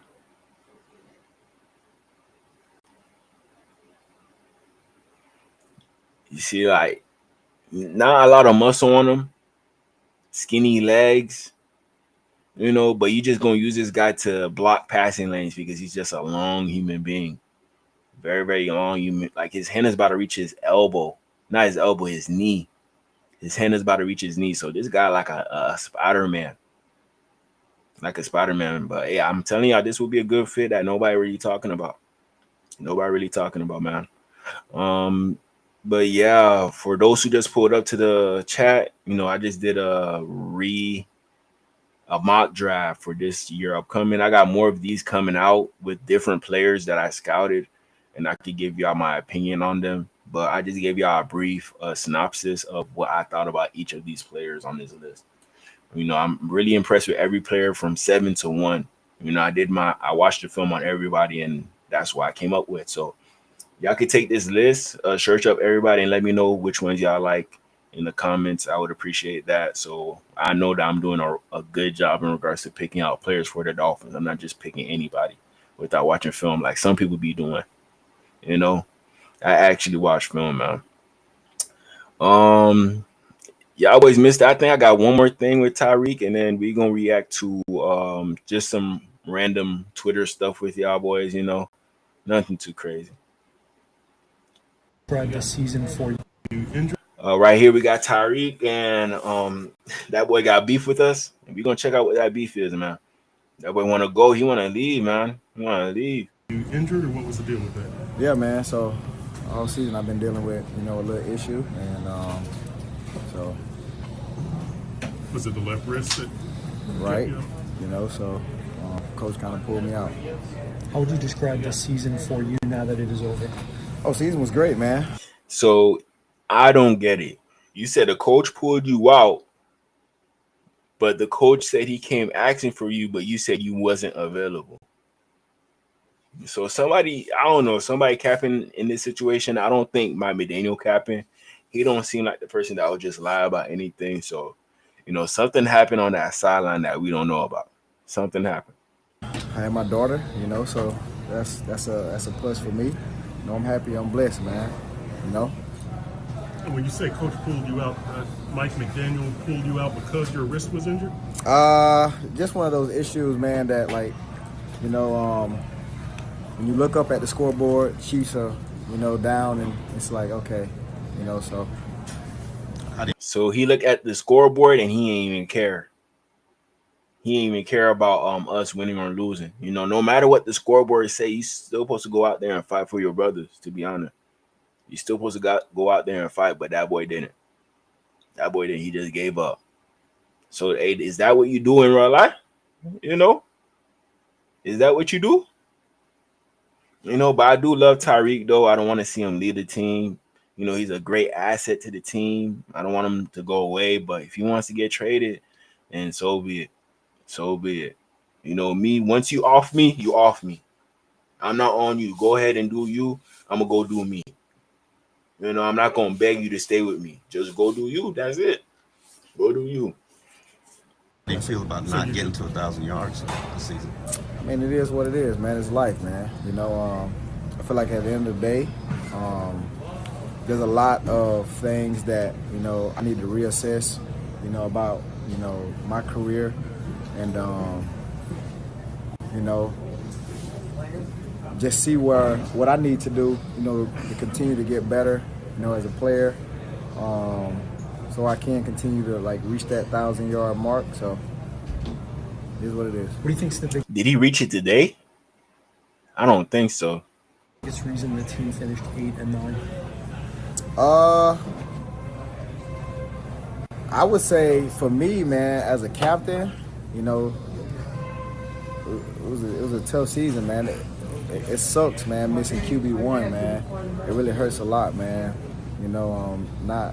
Not having him, but Snoop did a great job of filling in whenever he learned the offense, getting us going. But whenever Hey, this is probably why Tyreek Hill mad. This is probably why.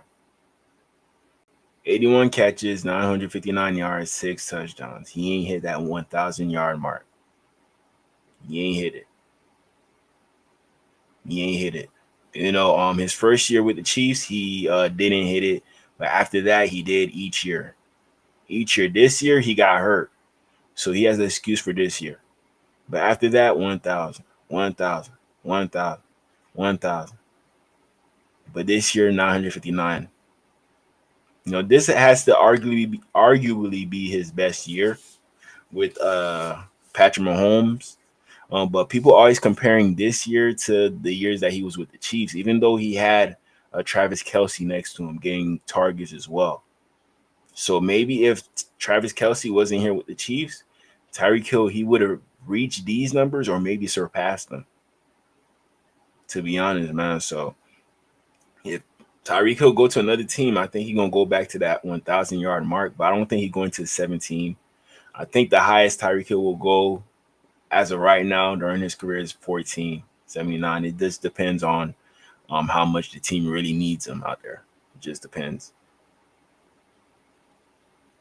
You're missing, your franchise player, man. It kind of sucks. So. As a captain, what is the message you have to these guys in the offseason? And you won't feel this at the end of the season next week? I don't even know, bro. As I'm opening since you opening up that door for yourself, that's basically, when you're going through a breakup with somebody, y'all gonna try to make each other break up. Oh, I bet you won't break up with me. Tyreek was like, man, you know what, bro? It is what it is. And anybody, I'm open, I'm single, I'm available. Y'all can come have me, even though you're still in the locker room with us. That's what you're saying right here. So I don't know, like with these things with the media, they usually like coach you up in regards to what they say to the media. But Tyreek Hill, whenever he speaks to the media, it seems like he's like an open book. You could get a lot out of him. You can. Unlike like Bill Belichick, you can't really get a lot out of him. Like, he's not fooled in regards to that. Tom Brady, when he was playing, when he had a press conference, he know exactly what to say, exactly what not to say at the right moment. That's a real talent right there. Real talent, man. Now I see the difference. A good evening, Ralph. I can see it, bro. He looked a little slow compared to last year. Yeah, I don't know, man. When you keep on popping out them jits, maybe it slows you down as a father. Who knows, man? Because I heard what Terry got like 11 kids. 11, you definitely gonna be slow after that. I don't care how in shape you are. 11 kids, bro, that's gonna slow you down mentally. Because you thinking about 11 kids, bro, it's just it's just gonna affect you and your whole body. To be honest. Let's see here. What else I got for y'all? Go to the bookmarks. We just went over that. Here we got Frank. He wasn't too happy today about this loss. He wasn't, but let's check him out. Shout out to that boy. Mr. fucking Magoo strikes again. 8-9 is 8-5. How the fuck does Chris Greer keep his job?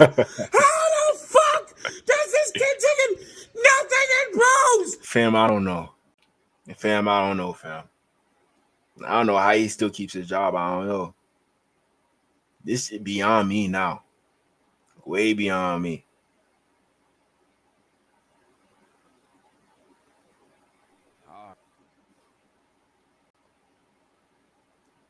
Y'all heard that? Here we go again with these two guys, Miami Daniel and Chris Greer. Let's see what happens, man. 3 times they've gone at the receivers and nothing will allow them. This team will never improve.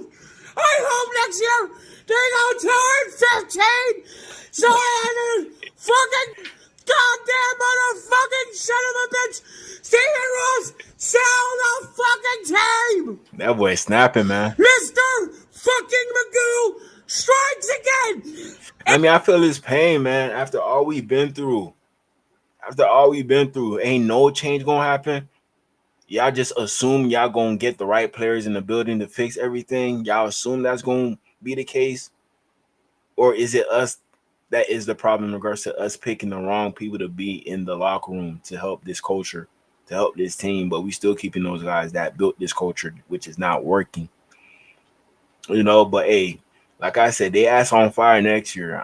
I'm pretty sure the fact that we had to ask them if their job is safe shows that they're on the hot seat. So we're gonna see what happens.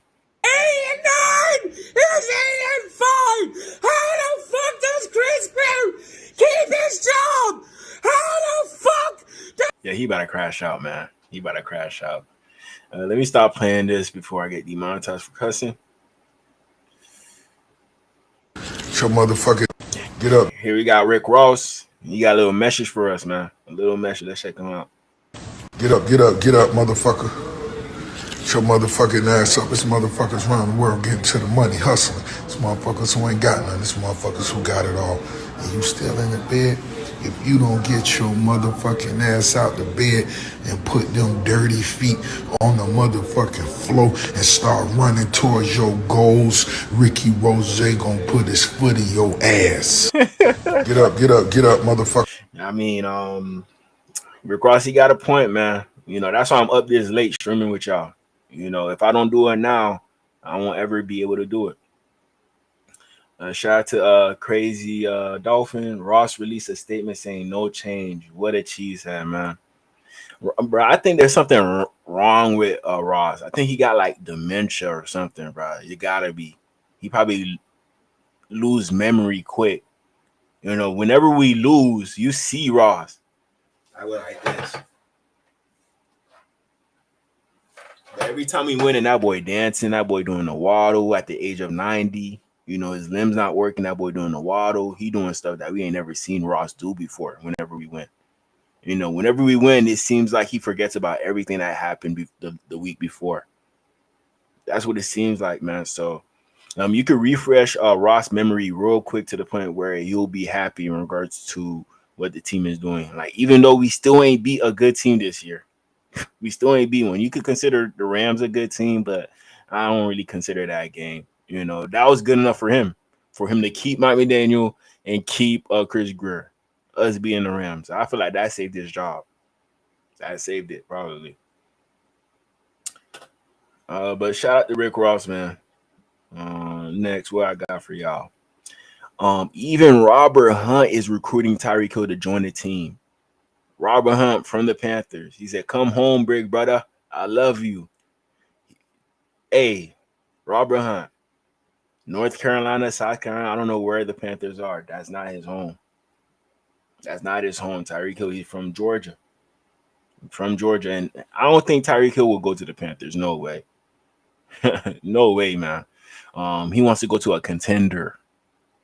Like, easily. I think even though the Panthers beat the Falcons this year, I think next year the Falcons, the Buccaneers, they're going to continue to run the division.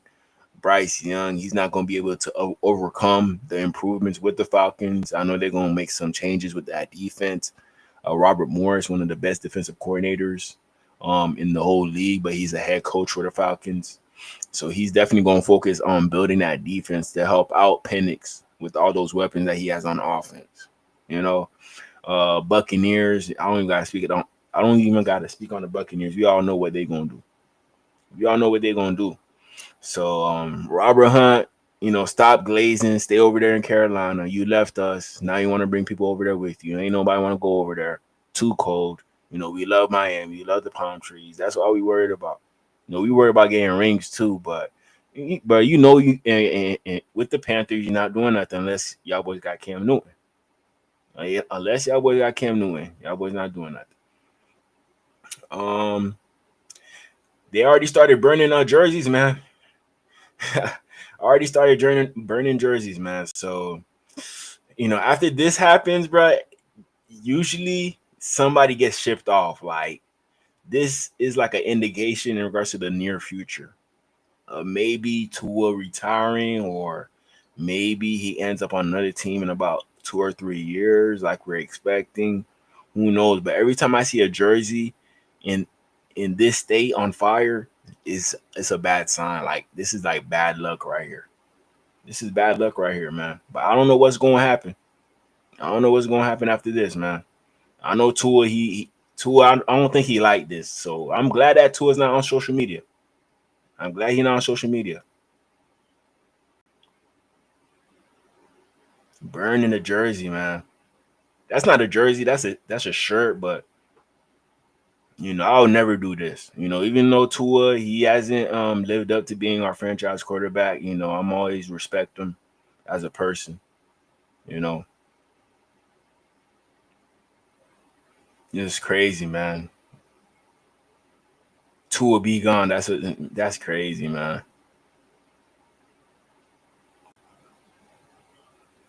Hey, that shirt might be valuable in a few years. Don't get me wrong. If Tua will go out there and go to another team, win a Super Bowl, then we all gonna be mad that we traded him. Y'all know that. Y'all know that. He needs to see what the fans go through. He don't. You don't he wear glasses? If I'm not mistaken, I think he wear glasses. Ain't it? Ain't it? Exactly. Ross does not care about this franchise, only making money. That's what I feel. That's what I feel. Damn. This team sucks. I know, man. I know, man. This only happens with teams that are sorry. You'll never see a Burrow jersey like this. You'll never see a Lamar Jackson jersey like this. You'll never see a Patrick Mahomes jersey like this. You know, I mean, it's just Tua. People hate. People have a hatred towards Tua. People probably think I hate Tua if I bash him about anything. But hey, I'm just being truthful. You know, but I try not to be disrespectful about no players on the team. The Dolphins, that's my team. I can't disrespect the player like that. I can't. I cannot. If Tyreek could want to get traded, okay. I'm gonna figure out what teams will be the best trade options. Hopefully, we can get draft capital. I'm not gonna say F Tyreek. I'm not gonna do that. No reason to. I barely know Tyreek. I just know that he plays for my team, the Dolphins. That's all I know. But yeah, man. Hopefully y'all boys don't do the same thing like this. Hopefully y'all don't. Hopefully. The season ticket holders need to cut it and hold they pens. Hey fam, I seen this coming from last year. I had season tickets last year.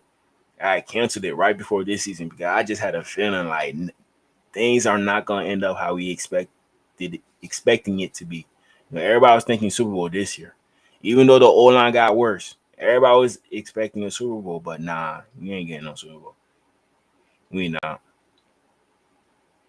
Now, what Hot Dog said, fire Greer, trade Tyreek for Jeremiah Smith. Fam, I wish we could. Jeremiah Smith, he'll be a first-round pick right now.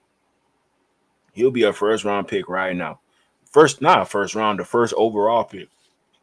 First overall pick, but he a freshman, so he got about 2 more years. 2 more years. So 2027 seemed like the year that he gonna come out. He gonna do 3 years and then come straight to the league because he making college football look too easy to the point where he can't stay 4 years. He cannot stay 4 years. So he'll be out of there soon. And then hey, he gonna be a Dolphin. He want to be a Dolphin. That's what we all heard. So we gonna make him a Dolphin. We gonna make him a Dolphin. I can't do that. I'm a Miami Dolphins for life, regardless. I do not burn no Dolphins. Yeah, I got a whole bunch of Dolphin clothes I'm never burning. Even if them boys went 0-17 this year, I would never burn no merchandise, no merch. My pocket's not built like that to be burning clothes randomly. These people, they got money. They got money to be burning jackets like that, putting gasoline over it. Y'all could have been using this for a grill. Some barbecue chicken, but nah, they said a Tua jersey. We gotta sacrifice a Tua jersey today. F it. F it. That's what them boys did. They probably gonna roast marshmallows over this later on. It looked like a little campfire kind of thing, to be honest. Exactly. Jeremiah Smith wants to come here too. It's a perfect match, to be honest. Yeah, trade him for the first overall pick. I don't think we're going to be able to get a first overall pick for Tyreek by that time.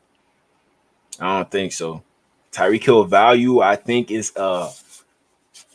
right now, I think we could get a first for Tyreek, but not an early first. Probably like a middle first or a late first and a player. That's what I think we could get for Tyreek. That's what I think. Let me see what next. Shout out to that boy TD. TD said the Dolphins have officially broken me. I'm now a 2-0. I give up. Have your way. Have your way, man. TD, he funny, man. He definitely is funny. Tua S'mores. That's funny right there. Tua S'mores. That's what they're gonna make tonight. 2 s'mores. That's what they're gonna make. What else? Right here we have Liam Eichenberg. I'm not too sure if Isaiah Wynn got injured. I'm not too sure, man, because they put Liam Eichenberg back in there. This is what he did. Whenever he go out there, he just pulling up on defense. He just want to touch on their body. He don't want to block. He don't want to block.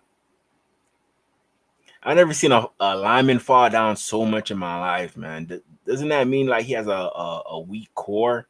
He can't stay balanced and up straight. Don't that mean that?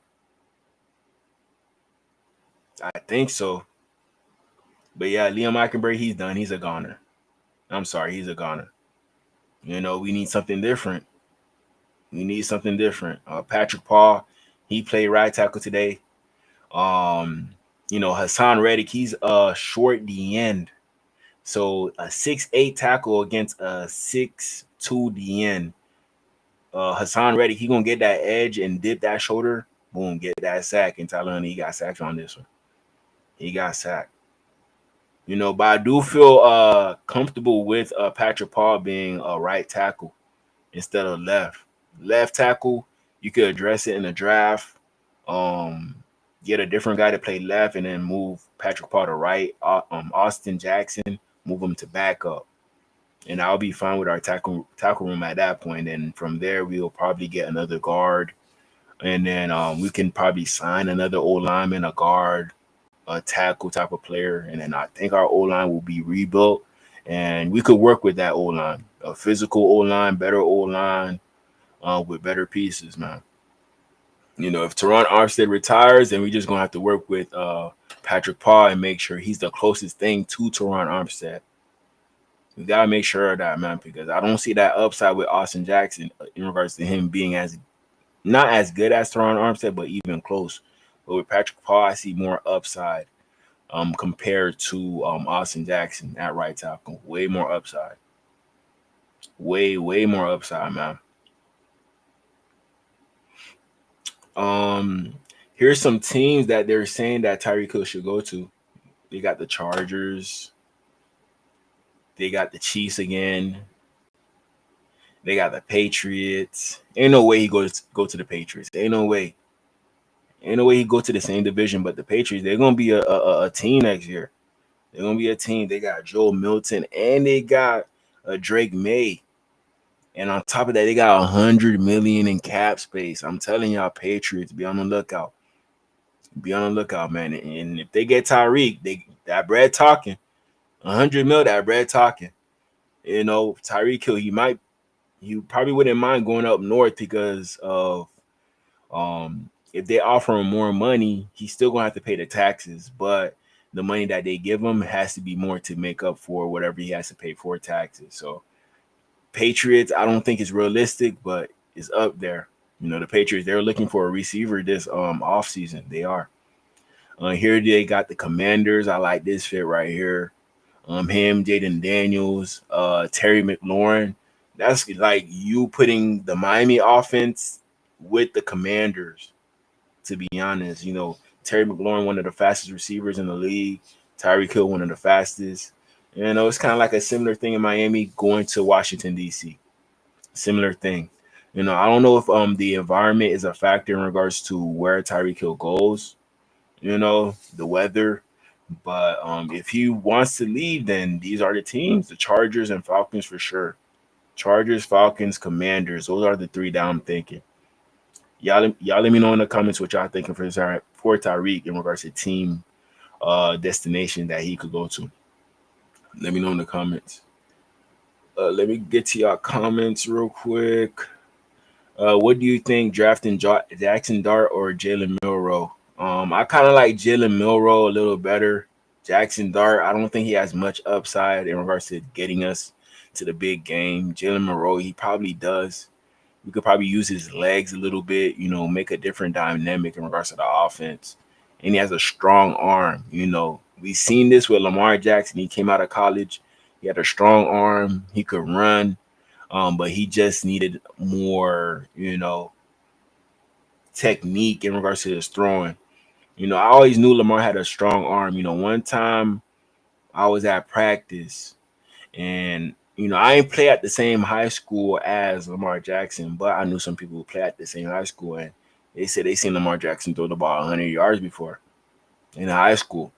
100 yards. So I'm guessing it's probably like 80 yards, 85 yards. So Lamar Jackson, he definitely has an arm. Most definitely has an arm. But Jalen Monroe, I think the same thing could happen. But if you get him the right coach, that's the only way. You got to get him the right coach. Got to. Tua was wearing sunglasses during a 40 degrees sundown late noon game. He was crying. Now I know it. He was crying under them glasses. He was. Isaiah Wynn was in the game. 74 loves the floor. Hey, he might as well stay there. Might as well just stay there. Bad core. Yeah, that's my only guess in regards to Liam Eichenberg. His core is not strong enough to be stable out there, and he could just get knocked around easily. That's what I'm thinking. So, fam, work on your abs this offseason. Work on your abs. Work on your anchor. So if somebody try to bull rush you, you're not breaking in half like a pretzel. Please, fam. I'm tired of it. Bad old lineman, that's my biggest pet peeve. Bad old lineman. I forgot Hassan Reddick was even on the Jets, let alone I forgot he was a player. Hey, he hasn't got a sack all year. So he low-key finessed the Jets in regards to the bag that he got. He finessed them.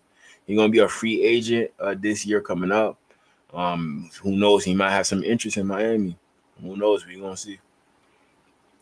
Trade tour with Bradley Chubb for Panthers first round pick package 13 and Panthers pick for number 1 from the Titans. That's a lot right there, fam. That's a lot. You moving mountains right there. But I don't think Chris Grill built like that. I don't think he could do it. Only Howie Roseman, the Eagles GM, I think he could do that. But Chris Greer, nah. I don't think so. Why not? We are in competition with STA Puff Marshmallows, all soft inside and out. Hey, man, so be it. I was thinking more Shaman Saul. Y'all funny. Y'all funny. Chargers, KC, Cowboys, Green Bay, Fareek. Green Bay, that might be a decent option. Cowboys, CD Lamb and that check as well. It just depends on what they do at quarterback for the Cowboys. It just depends. Here's a statement from Stephen Ross himself. I'm gonna read it out to y'all. I want to thank the players and the coaches for their hard work throughout the 2024 season, as well as the fans for their support. As the owner of this team, I am ultimately accountable for our success and failures. That's right. We fell short of our expectation this season, and I understand and share in the frustration in our performance on the field. As we know, looking forward to 2025, our football operations will continue to be led by Chris Grier and my opinion with my full support. Hey, Stephen Ross, count your days, man. Count your days. You're going to regret that you made this letter, man. You're going to regret it. Their positive working relationship is an asset to the Dolphins. Does that even matter? Does it? It matters about what they do in regards to getting the right players and making the right decisions for your team. That's what matters. However, continuity in leadership is not to be confused with an exception that status quo is good enough. We will take a hard look at where we have fallen short and make the necessary changes to deliver our ultimate goal of building and sustaining a team winning and competing for championships. So, that was a lot of information right there. But ultimately, I do think main thing is the main thing in the O-line. Please fix it. Please fix it, man. Next, the Dolphins, they hold the 13th overall pick in the NFL draft officially. Last time we picked 13th, I think we picked Minka Fitzpatrick or Christian Wilkins. So I think this year is going to be a good player that falls to us in 13. Very, very good player. I'm rooting for LJ, not the Ravens. Facts, fam. You know, LJ, he from my area, so that's why I love LJ. That's why I mess with him. Draft Deion Walker. Yeah, I liked him coming out of Kentucky. Cam Scatterboo and Andrew Mbuka. And he from Texas.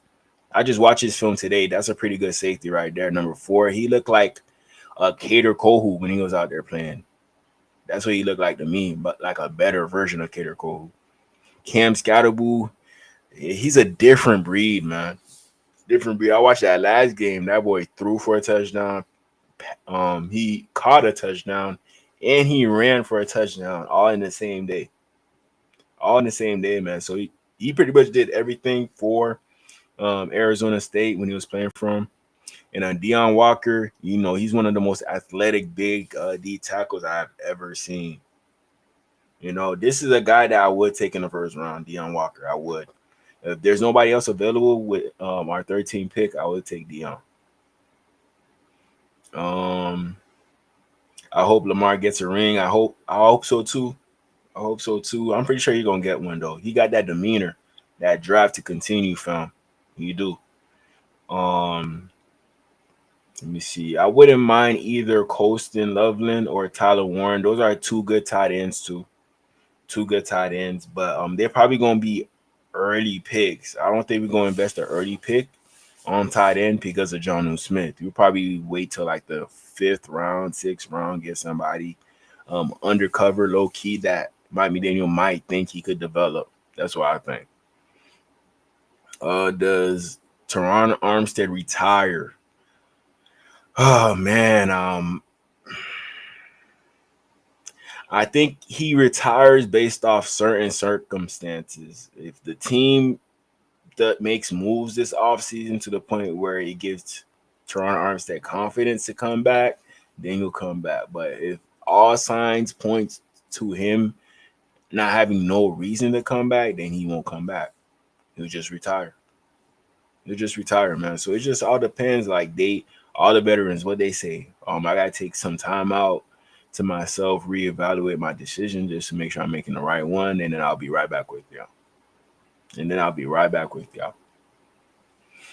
Put a tight end with Jonnu Smith would be good. Use them in the slot. Yeah, that'll probably be like another receiving weapon. You know, if we want to run that 2 tight end set now, then yeah, most definitely get a tight end to go alongside Jonnu Smith. But if you're not trying to run that, if you're just trying to run with one tight end, Jonnu Smith out there, and then you get another receiver, you could do that as well. So you got all those options, man. But yeah, with the 13th pick, y'all don't even know who y'all choosing. My pick was Kenneth Grant based off the mock draft I showed y'all earlier. Kenneth Grant, and I showed y'all all these picks: Xavier Watts, Riley Leonard, Jack Beck, Caleb Johnson, Joshua Gray, JJ Pegasus, Jonah Monaheim, Jashawn Barham, and Eric Gentry. Those are my guys. Those are my guys right there, man. I got them written up, their height, their weight. I'm gonna do some more film research. I'm gonna do a top 5 for every position. Top 5, and you'll probably see these guys in that list. You'll probably see these guys in regards to the top 5 for anything, linebacker, DN, all that. Right here, I know y'all heard the news of Joy Taylor, and what she did with Acho. You know, she came to work. I'm over here thinking that she married to Jason Taylor because of her last name, but it seemed like Acho, he getting his turn. You know, Shannon Sharp, he got his turn with Joy Taylor, the female commentator. You know, we gonna see, man. We gonna see. So it seemed like she's been around. Joy Taylor ain't allowed to have any guy friends at work while she climbs the company ladder. You know, but sometimes when you try to climb that company ladder, you know, you gotta do some special things. If you get what I'm trying to say, you gotta do some special things. So they're saying like Joy Taylor is doing that. All those females that you see reporting news and all that with the guys on like ESPN and all that, they're thinking that they're working their way up to get to that point. You know, even though they have no talent in regards to what sport, what a quarter is, they'll still put them on the show. Still, man. So there's something fishy going on. There's a lawsuit going on in regards to it that they're trying to figure out to see what's really going on. But this is crazy right here. This is crazy. You know, I like Joy Taylor and her takes in regards to football, but I wasn't expecting this from her. I ain't know she get down like that. You know, them girls, they make it seem like they so innocent, but boom, you find out some news like this about them. You're like, nah, I'm good. I'm good. All right, here we have Mike McDaniel. Where he gonna end up if he don't get this shit right. This is where he gonna end up, man. McDonald's. So please get this shit right this year, man. You keeping your job, you know. General manager just said it. So please don't play around. Please pick the right players. You know, be more innovative in regards to your play calling. Way more innovative. Please call plays at the right time. Please throw your flag at the right time. You seem like you need to take a class for the flags. You know, we be losing a lot of timeouts because you throw a flag. A lot of timeouts, man. So, Mike McDaniel, if you don't want to work at Mickey D's serving on 2 for 3s, get your shit right, please. Please, Mike McDaniel. I can't take it no more. I'm 28 years old, been a fan my whole life, but nothing ever works out for us. Nothing, man.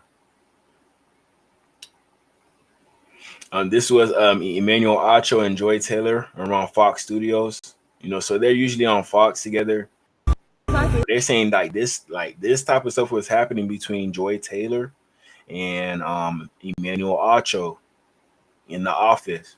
You know, why they weren't on the air. Clap me in. You ain't gonna clap me in? You ain't gonna clap me in? I'm gonna clap you in. You gonna make me put it in. Give me that phone. Stop! Get it. Come get it. Get it, man. Get it. Get it. What you doing? What you doing? But that's how it is, man. When you go to work and you see that female that you like, she looks so good, you know, but you know, you're not really supposed to make that move because it's your working environment. You know, you don't want to lose your job because you're dating people at the job. But it seemed like Acho and her, they just couldn't resist, and then now everything coming back out years later. So that's pretty much what happened.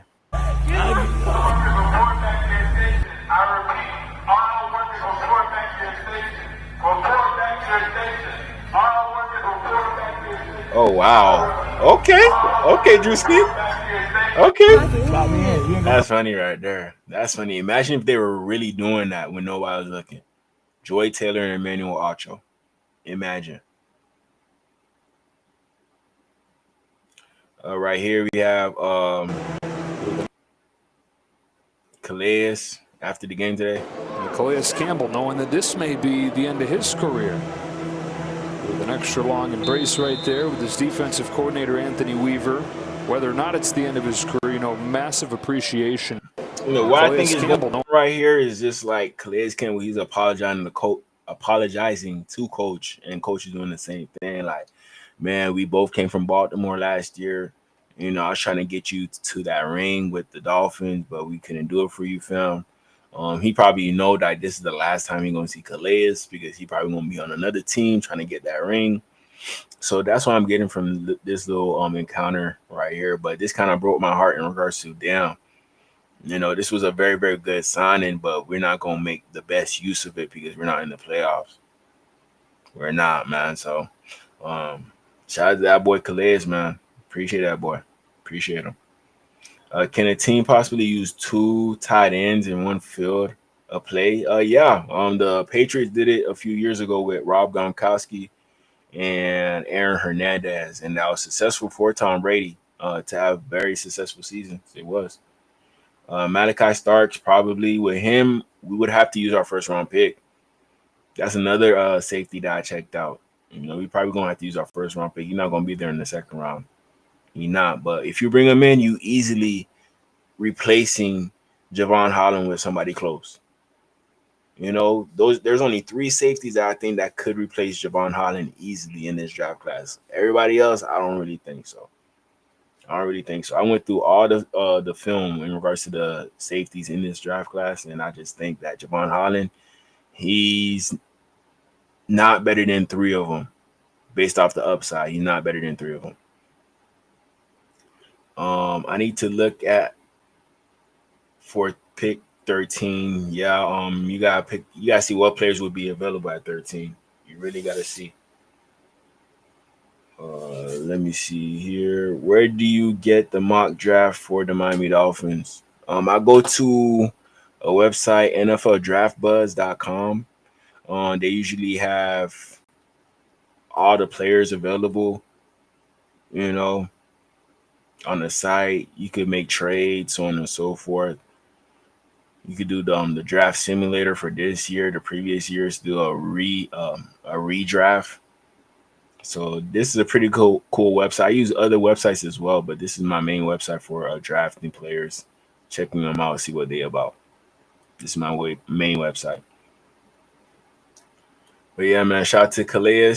Next, this is the Joy Taylor thing that I was talking about. In the same lawsuit against Skip Bayless for sexual harassment, Fox Sports' Joy Taylor is being accused of sleeping with several prominent executives, personalities to get a prime role on the network, man. That's crazy right there. So this is what females have to do to get into sports. This is what they have to do. This is what they have to do. You know, but I don't think like everybody's forcing her to do anything. But once you get around guys of high value, they're gonna start picking and choosing. Like, oh, I really do want her. You know, especially with Joy Taylor, very well known. If you're working with sports, males probably gonna know you more than females because of males always checking up on sports. You know, and boom, every time I open up sports, I see Joy Taylor. And, you know, women that talk about sports, oh my God, that turns me on. I like that right there. Women that know about sports. And, you know, Acho, you probably heard her talking about what she was talking about at the table. Hey, then Acho, he's like, man, I need that. I need that right there. And that's what happened. That's what happened. First thing first, it was Skip who wanted her. Y'all remember Skip Bayless that used to do the show with Shannon? It was Skip that wanted her. But Skip, you know she not your type, fam. Skip, come on, Skip. Don't make me pull up a picture of you, Skip. Come on. Skip Bayless. I don't know if some of y'all know Skip. Like, Skip, what business you got with Joy Taylor, fam? You know you can't get that. Acho, there's some type of chance he played in the league before, but Skip, come on, fam. Nah. And there's some people saying that he was mad and he found out that Acho did something with Joy Taylor and then boom, this happened, that happened. You know, she used to be on their show. She used to be. I'm trying to find a picture. Yeah, that's her right there. That's her right there. She used to be that third person while they argue. But she left to pretty much do her own thing, man. But this is like breaking news in regards to Joy Taylor. Breaking news, man. But y'all let me know how y'all feel about that. Y'all let me know. That boy Rob said, wow, Joy is cooked. Hey, to be honest, bro, she still look good to me, fam. I don't even gonna lie. No matter what she's going through, she still look good to me. You know, if this is what you had to do to make it to the top, then hey, it is what it is. Hopefully you're still not doing that now. Hopefully. Next, I got this video of a kid, 5 years old. He already licensed to drive, fam. Hey, in bed. Already licensed, man. So this is crazy to me. This is crazy. Hey, in bed. That boy whipping it.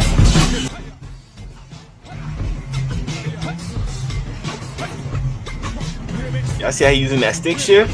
You know what he doing.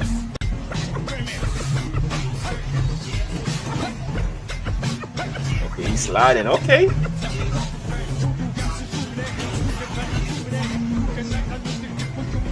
By 10, he gonna be driving real cars. By 10, he gonna be going to work and everything, man.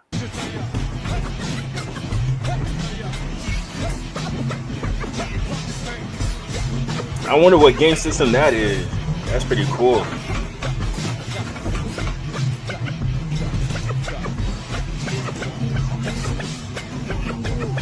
He probably got that bit for Christmas.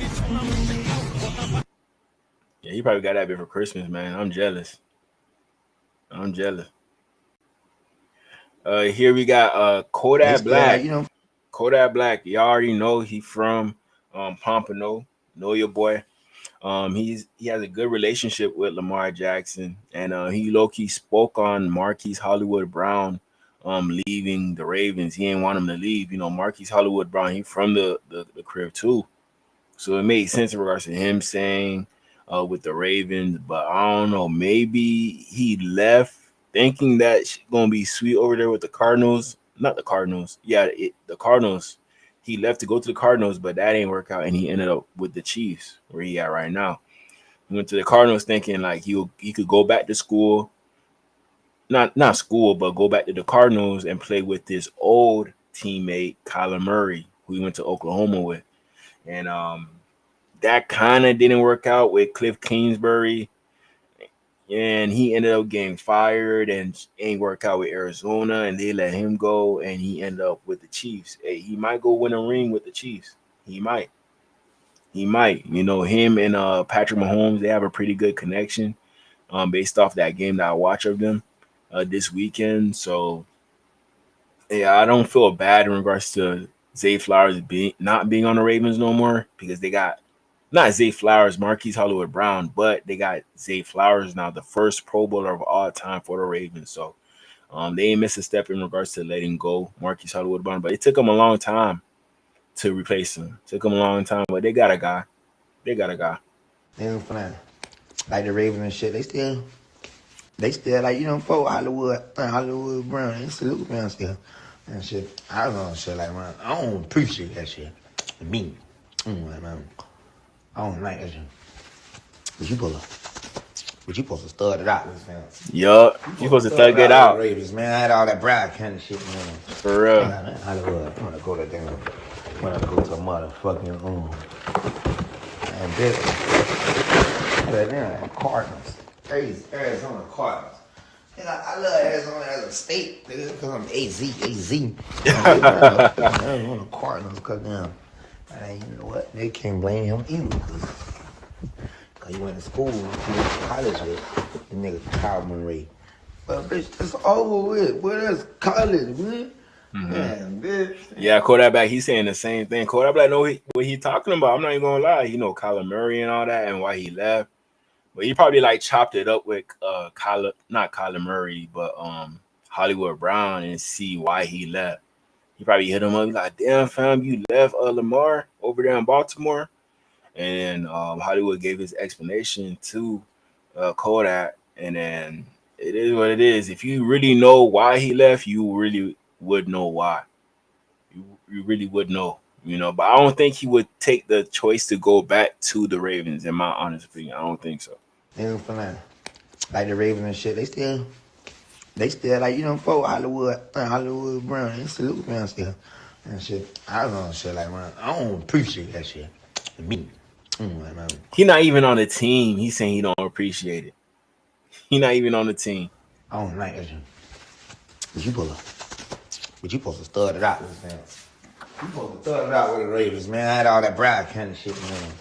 Nigga, man, Hollywood. I wanna go to them. I wanna go to a motherfucking and this Cardinals. Arizona Cardinals. And I love Arizona as a state, nigga, because I'm AZ. And this man, the fucking Arizona Cardinals, because them. And you know what? They can't blame him either, because he went to school, he went to college with the nigga Kyle Murray. But bitch, it's over with. Where that's college, man? Man, bitch, man, come on, I'm gonna never do anything for that. Yeah, man. To be honest, man, I don't know. There's better coming for Lamar. That's all I'm gonna say. There's better coming. You know, we can't hang our hat on in regards to him having Zay Flowers. I just don't think Zay Flowers is enough for Lamar Jackson.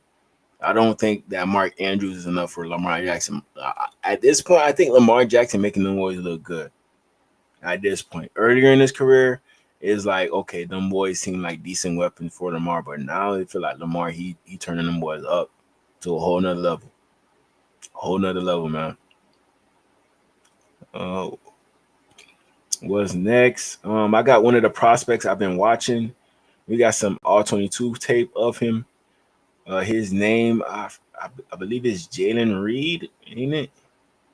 Yeah, it's Jalen Reed, number 1 for Penn State. Playmaker as a robber or a deep safety, pass rushing weapon, physical run defender. So he's good in the box. I would trust him in free. I would. Um, but let's check out some of his tape to see what we're talking about in regards to this safety. Good blitz. Good job getting to the quarterback. This is him in slot. Good tackle. Tackle in the backfield. So he playing low key. This look like single high kinda. Good pick on that one. Plus, mind you, he at Penn State and he wearing number 1 at Penn State. That's impressive.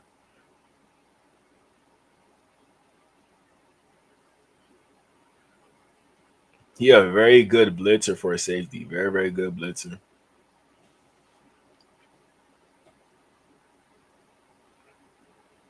Good hit.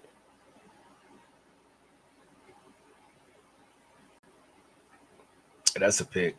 Easy. See that way he a pick machine. He kind of remind me of like a bigger Buda Baker. A bigger Buda Baker.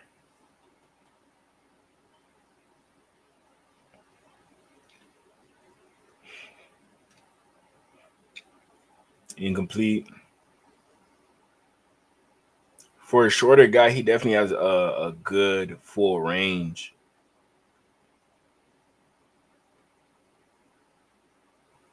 A good catch radius, good arm length.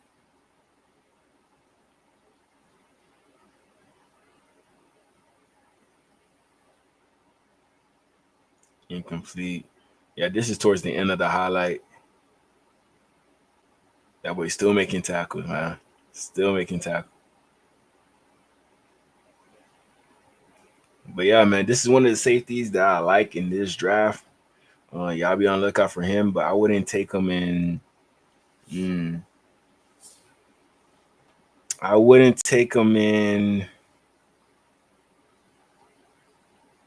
second round, probably third, maybe end of the second. I just have to wait and see. I would.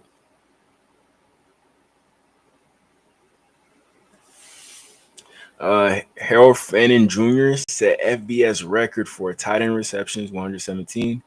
Tight end receiving yards, 1,550 yards. Yards after contact, 868 yards. And missed tackles for 32, man. 32. So Harold Fannin, this tight end from Bowling Green, this might be like the next Jonnu Smith based off his size, body structure, and speed. Just look at him. Good catch. Go inside. Good job. Touchdown. Easy. This guy, he might be the best tight end in the whole nation. He might be the best one.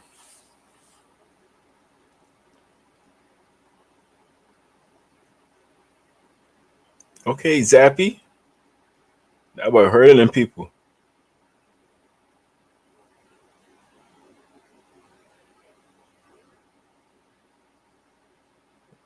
Dang, that was an easy ass throw.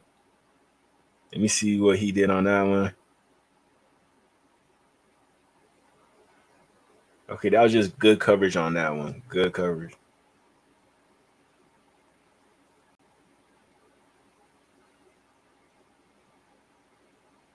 Yeah, like a safety this size moving like that from left to right, that's impressive, man.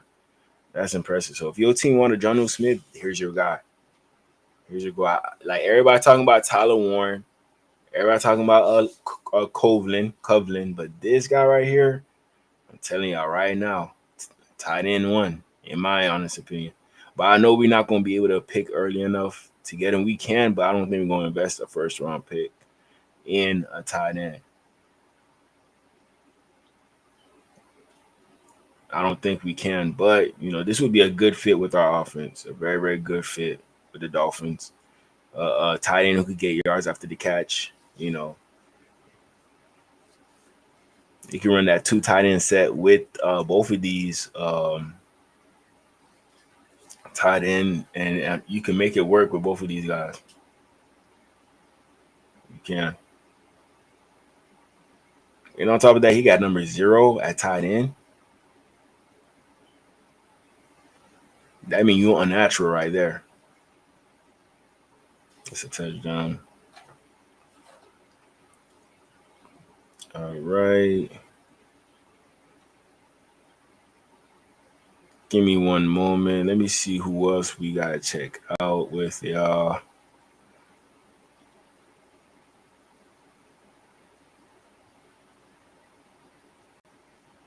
Let me check.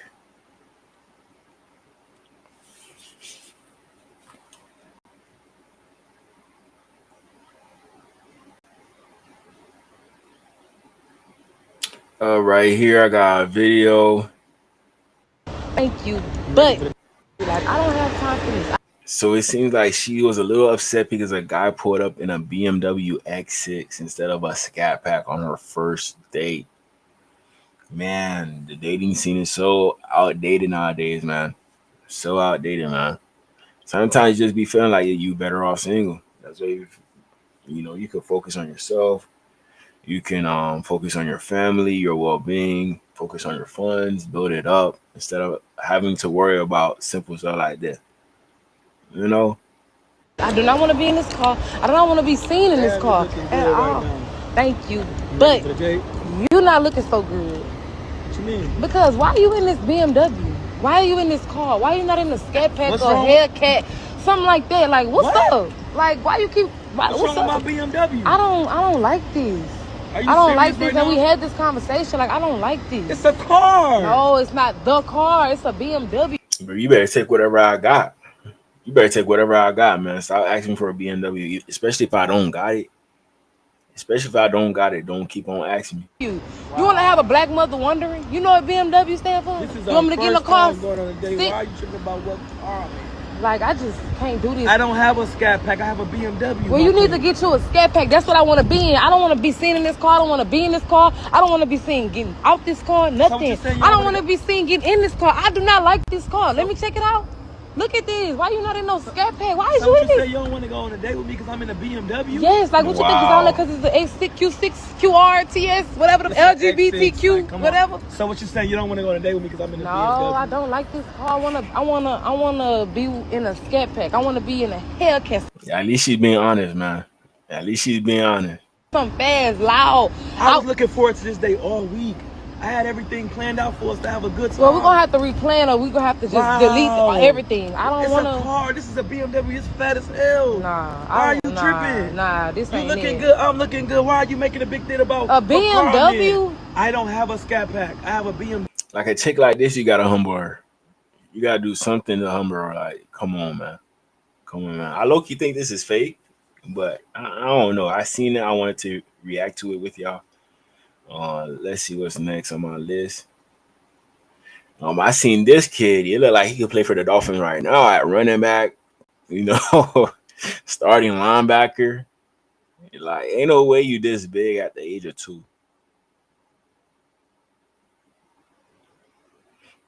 That would look like he went to juvenile prison. That's what he looked like.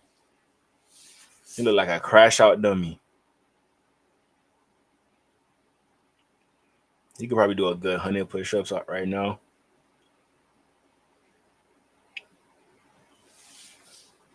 Yeah, he swing on you is over. It's over. But shout out to that boy, man. Right here, I got a video of like an old guy jumping on somebody's car up north. I forgot what state. Check it out. This motherfucker jumps on my car. Gets right in front of my car. Like, to me, this is weird, bro. This is very, very weird. You're going to have to remove him off the vehicle. Most definitely. Get off! Move! What are you doing? Still holding on. Get off my car! That's just so on weird. my car. Get the fuck off my car. Oh, he about to fall off. Yeah, he gone. That's crazy, man. But y'all be careful, man. In case of this happens, I don't want y'all to go through this. You know, all you gotta do is make sure you got a bat with you. Get out the whip, palm, start hitting it. Start hitting it. That's all you gotta do.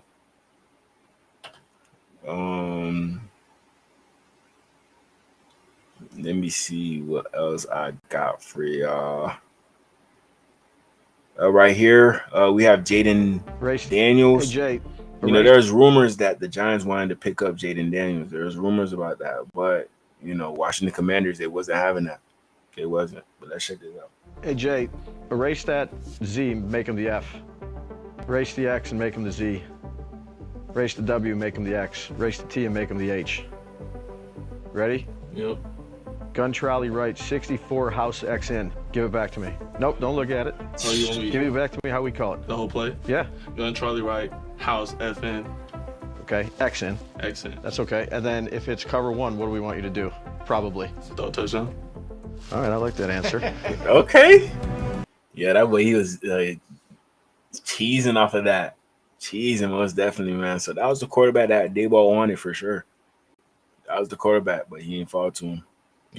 But it seemed like this year maybe the Giants get Shador or Cam Ward or another quarterback. We're gonna see. Shout out to the guys. Only one guy though, Aaron Brewer. He only allowed 2 sacks on the season. Teron Armstead, same thing. Not 2, but I think Teron Armstead like 1 or 0. It has to be 1. Joe Tooney, no sacks allowed. Creed Humphrey, no sacks. Trey Smith, no sacks. So Patrick Mahomes, 3 interior guys, hasn't let up a sack all year. 3 interior guys. So if this isn't a sign in regards to us needing to get better in that department, I don't know what else is. I do not know. Yeah, man. Let's go back to that video. Let me see. So I seen this video of like somebody frying everything that comes to mind. Just frying everything. Let's check this out. Fried pizza, crazy. I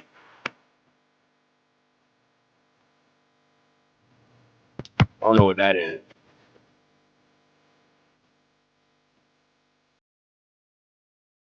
Yeah, that looks good. That was like ice cream in the middle.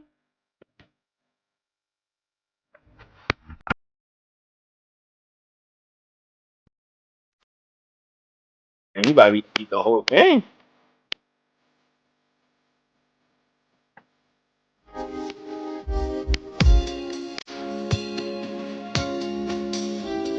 See, this is the problem with Americans. Not Americans, but with us. Like, come on, man. Frying everything, man. Fruit, y'all take it too far. Y'all take it too far with the fruit. But come on, man. Chocolate on top.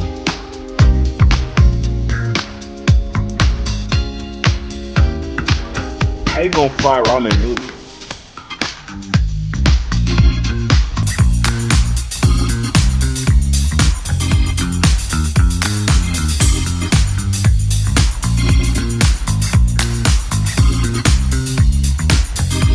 That boy, he about to have a sugar rush with all that sugar. Definitely gonna have a sugar rush, man. Next, some scouts don't have Shador Sanders graded as anything close to an NFL first rounder.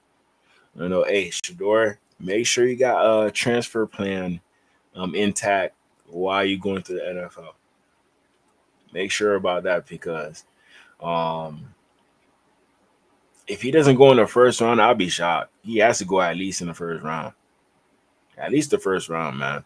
But we're going to see what happens on the draft day. He did mention that he plans on being in Kansas for the draft day, so you won't see him where the draft will be at.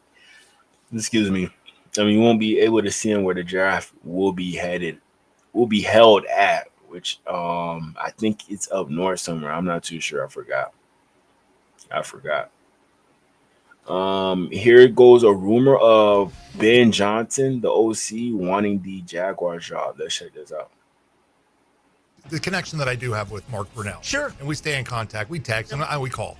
And after Detroit destroyed the Jaguars, I texted Mark. I said, move heaven and earth to convince Ben Johnson to take this job if it becomes available. Talked on the phone together. And he said, look, Ben Johnson wants that job. Mm-hmm. He likes the idea of Trevor Lawrence. And of course, if Ben were to come, Mark's going to follow. They're very close. I mean, he's his offensive coordinator.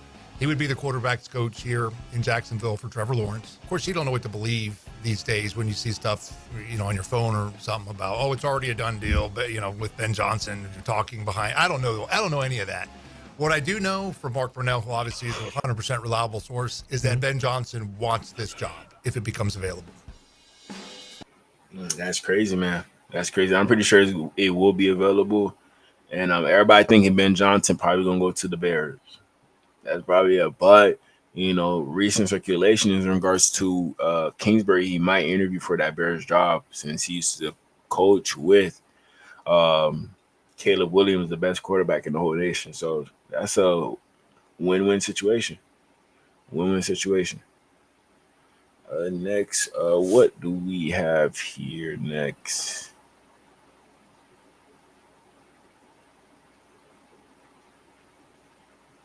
Right here we have the quarterback rankings. Right here, I'm already bothered by Tua being this low.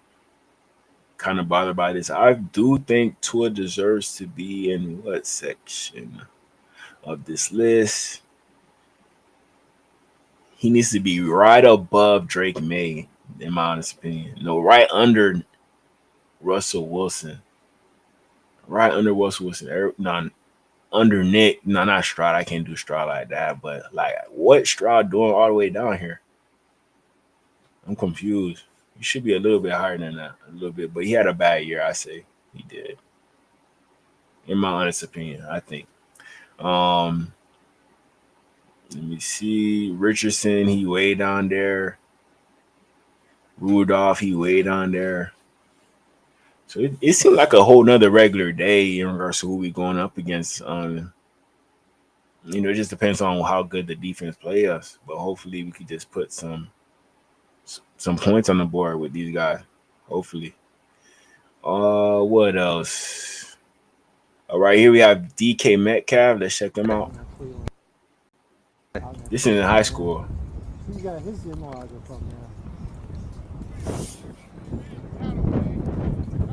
Close it all the way. Don't look back. See, that's the thing about DK Metcalf. Long limb, long legs, long arms, 6'3". He just had it all for a receiver. It's just a route running that he wasn't really good at.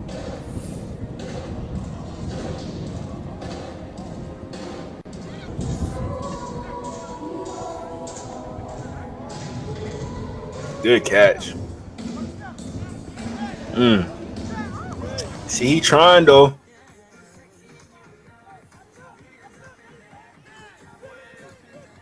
Good catch. He's got his margin from there. Close it all the way. Don't look back.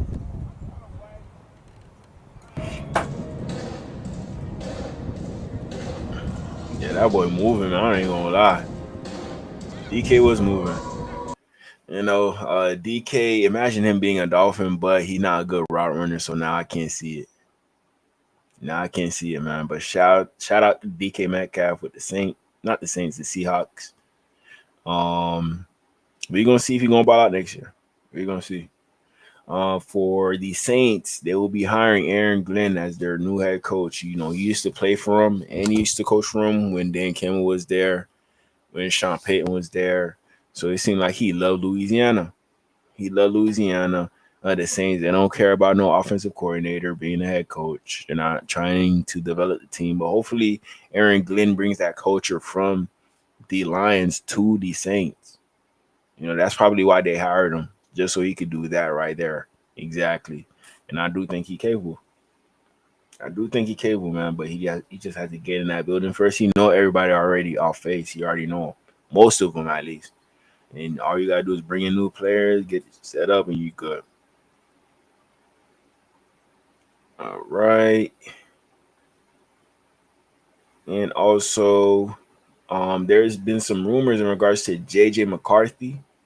He could take his talents to the Jets. You know, Aaron Rodgers, you know, I know he balled out 4 touchdowns today against the Dolphins, but at the same time, you still need a reassurance plan. And it seems like Sam Darnold came in and took that boy job. And now the Minnesota Vikings, they low-key wasted their time with their first round pick to get JJ McCarthy, because you seen how Sam Darnold's playing. You know, you would rather have Sam Darnold than JJ McCarthy. And once he get healthy, you don't even think that JJ McCarthy could do what Sam Darnold does. You don't think so. You really don't think so. But yeah, man. Even Rex Ryan, he is set to take an interview for the Jets position. So it seems like they're getting a lot of old heads in the building. A lot of old heads. You know, I don't mind whatever y'all want to get. It don't really matter to me. You know.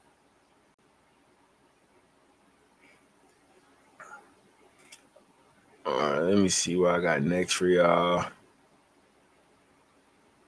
Right here we have Jaden Daniels speaking. No, right here we got Micah Parsons speaking in regards to Jaden Daniels. And y'all see the jersey hanged up in the back, right? Y'all see the jersey. So this is ultimate glazing right here. Glazing. You know, so we have to win that battle, though. You know, obviously going against Jaden Daniels, we see in the last 2 weeks, he's icy. You know, he's icy. You know, I think if Jaden Daniels was doing what he's doing now, you know, he was doing a little bit before the rib injury. I think the rib injury held him back. But what I noticed in these last couple of weeks is he's not afraid to run no more. He's taking and running. And I think if he didn't have that rib injury, we're looking at, you know, an MVP conversation for him. Obviously, he's locked up the Offensive Rookie of the Year. I haven't seen more of a cold-blooded rookie, you know, since I've been in the NFL, and probably the past, you know, but besides Lamar, probably past 5-7 years. But I think he's at a different level. You know, I think he's been the best rookie in the past couple of years when it comes to end of game situations. We have to score, we have to win. His composure, bro. I know I get he's a 25-year-old rookie, but his composure is like he's been in the league for, you know, the last 4 or 5 years. Yeah, that's what make Jaden Daniels so special. It seems like no situation gonna rattle him. You know, he's still gonna get the ball out there, whatever situation that he's going through. If the O-line is majorly hurt, he's still gonna go out there and try to throw the football and execute, and he will. He got a good arm from LSU. You know, he has that experience with good receivers, so that consistent throwing to Malik Neighbors and Brian Thomas Jr., that's going to eventually help out your game to the point where you're so used to throwing and you know how you throw it, how you like to throw it, what's the best way for you to get this ball to this player, that player. You know, you're going to be dealing with a lot of different receivers throughout your career. So you're going to have to get used to each one and how they like to run routes. It's not like everybody on the same page in regards to route. Maybe this person can't run this route, but this person can. So you really got to look at the player and see what route tree you would want to instill for them. But that's the reason why having a receiver who could do the whole route tree is so perfect, because you can line them up anywhere and you know that they're capable of getting open on that route. So, yeah, man. Shout out to Micah Parsons and Jaden Daniels. Y'all let me know how y'all feel about Jaden Daniels and the Cowboys glazing them. Let me know in the comments, man. This is gonna be the last video. You know, it's about to get late. I'm trying to go to sleep before 1 o'clock. I got work in the morning. Here's Kirby Smart. He goes off on some fans after the loss to Notre Dame. Now, I'm not here to complain about anything. Complaining is for queers, but I do have a list of complaints. Out of our 13 games this year, 4 of them was on the road, and that's a lot. Plus, we had a tough-ass schedule. We didn't get beat by Northern Illinois like those ginger Irish fucks. We played blue bloods like UMass and Tennessee Tech. Sure, we got absolutely dominated by Notre Dame, but I still think we was better. Even though we clearly weren't. I miss the good old days when only the SEC could pay. Like, if you smart, you know this is AI. If you smart, you know this is AI, man. For real. But yeah, this is all I got for y'all. I'll be back tomorrow with different videos. Maybe something might drop. Maybe some news that'll be included with this clip. Other than that, I'll probably gonna have like some other videos as well, like I did at the end of this live stream on Twitter. Just scrolling around looking for things to talk about. And that's about it, man. But yeah, if you're new to the channel, please like, comment, subscribe for more content. Help your boy out in regards to the merch.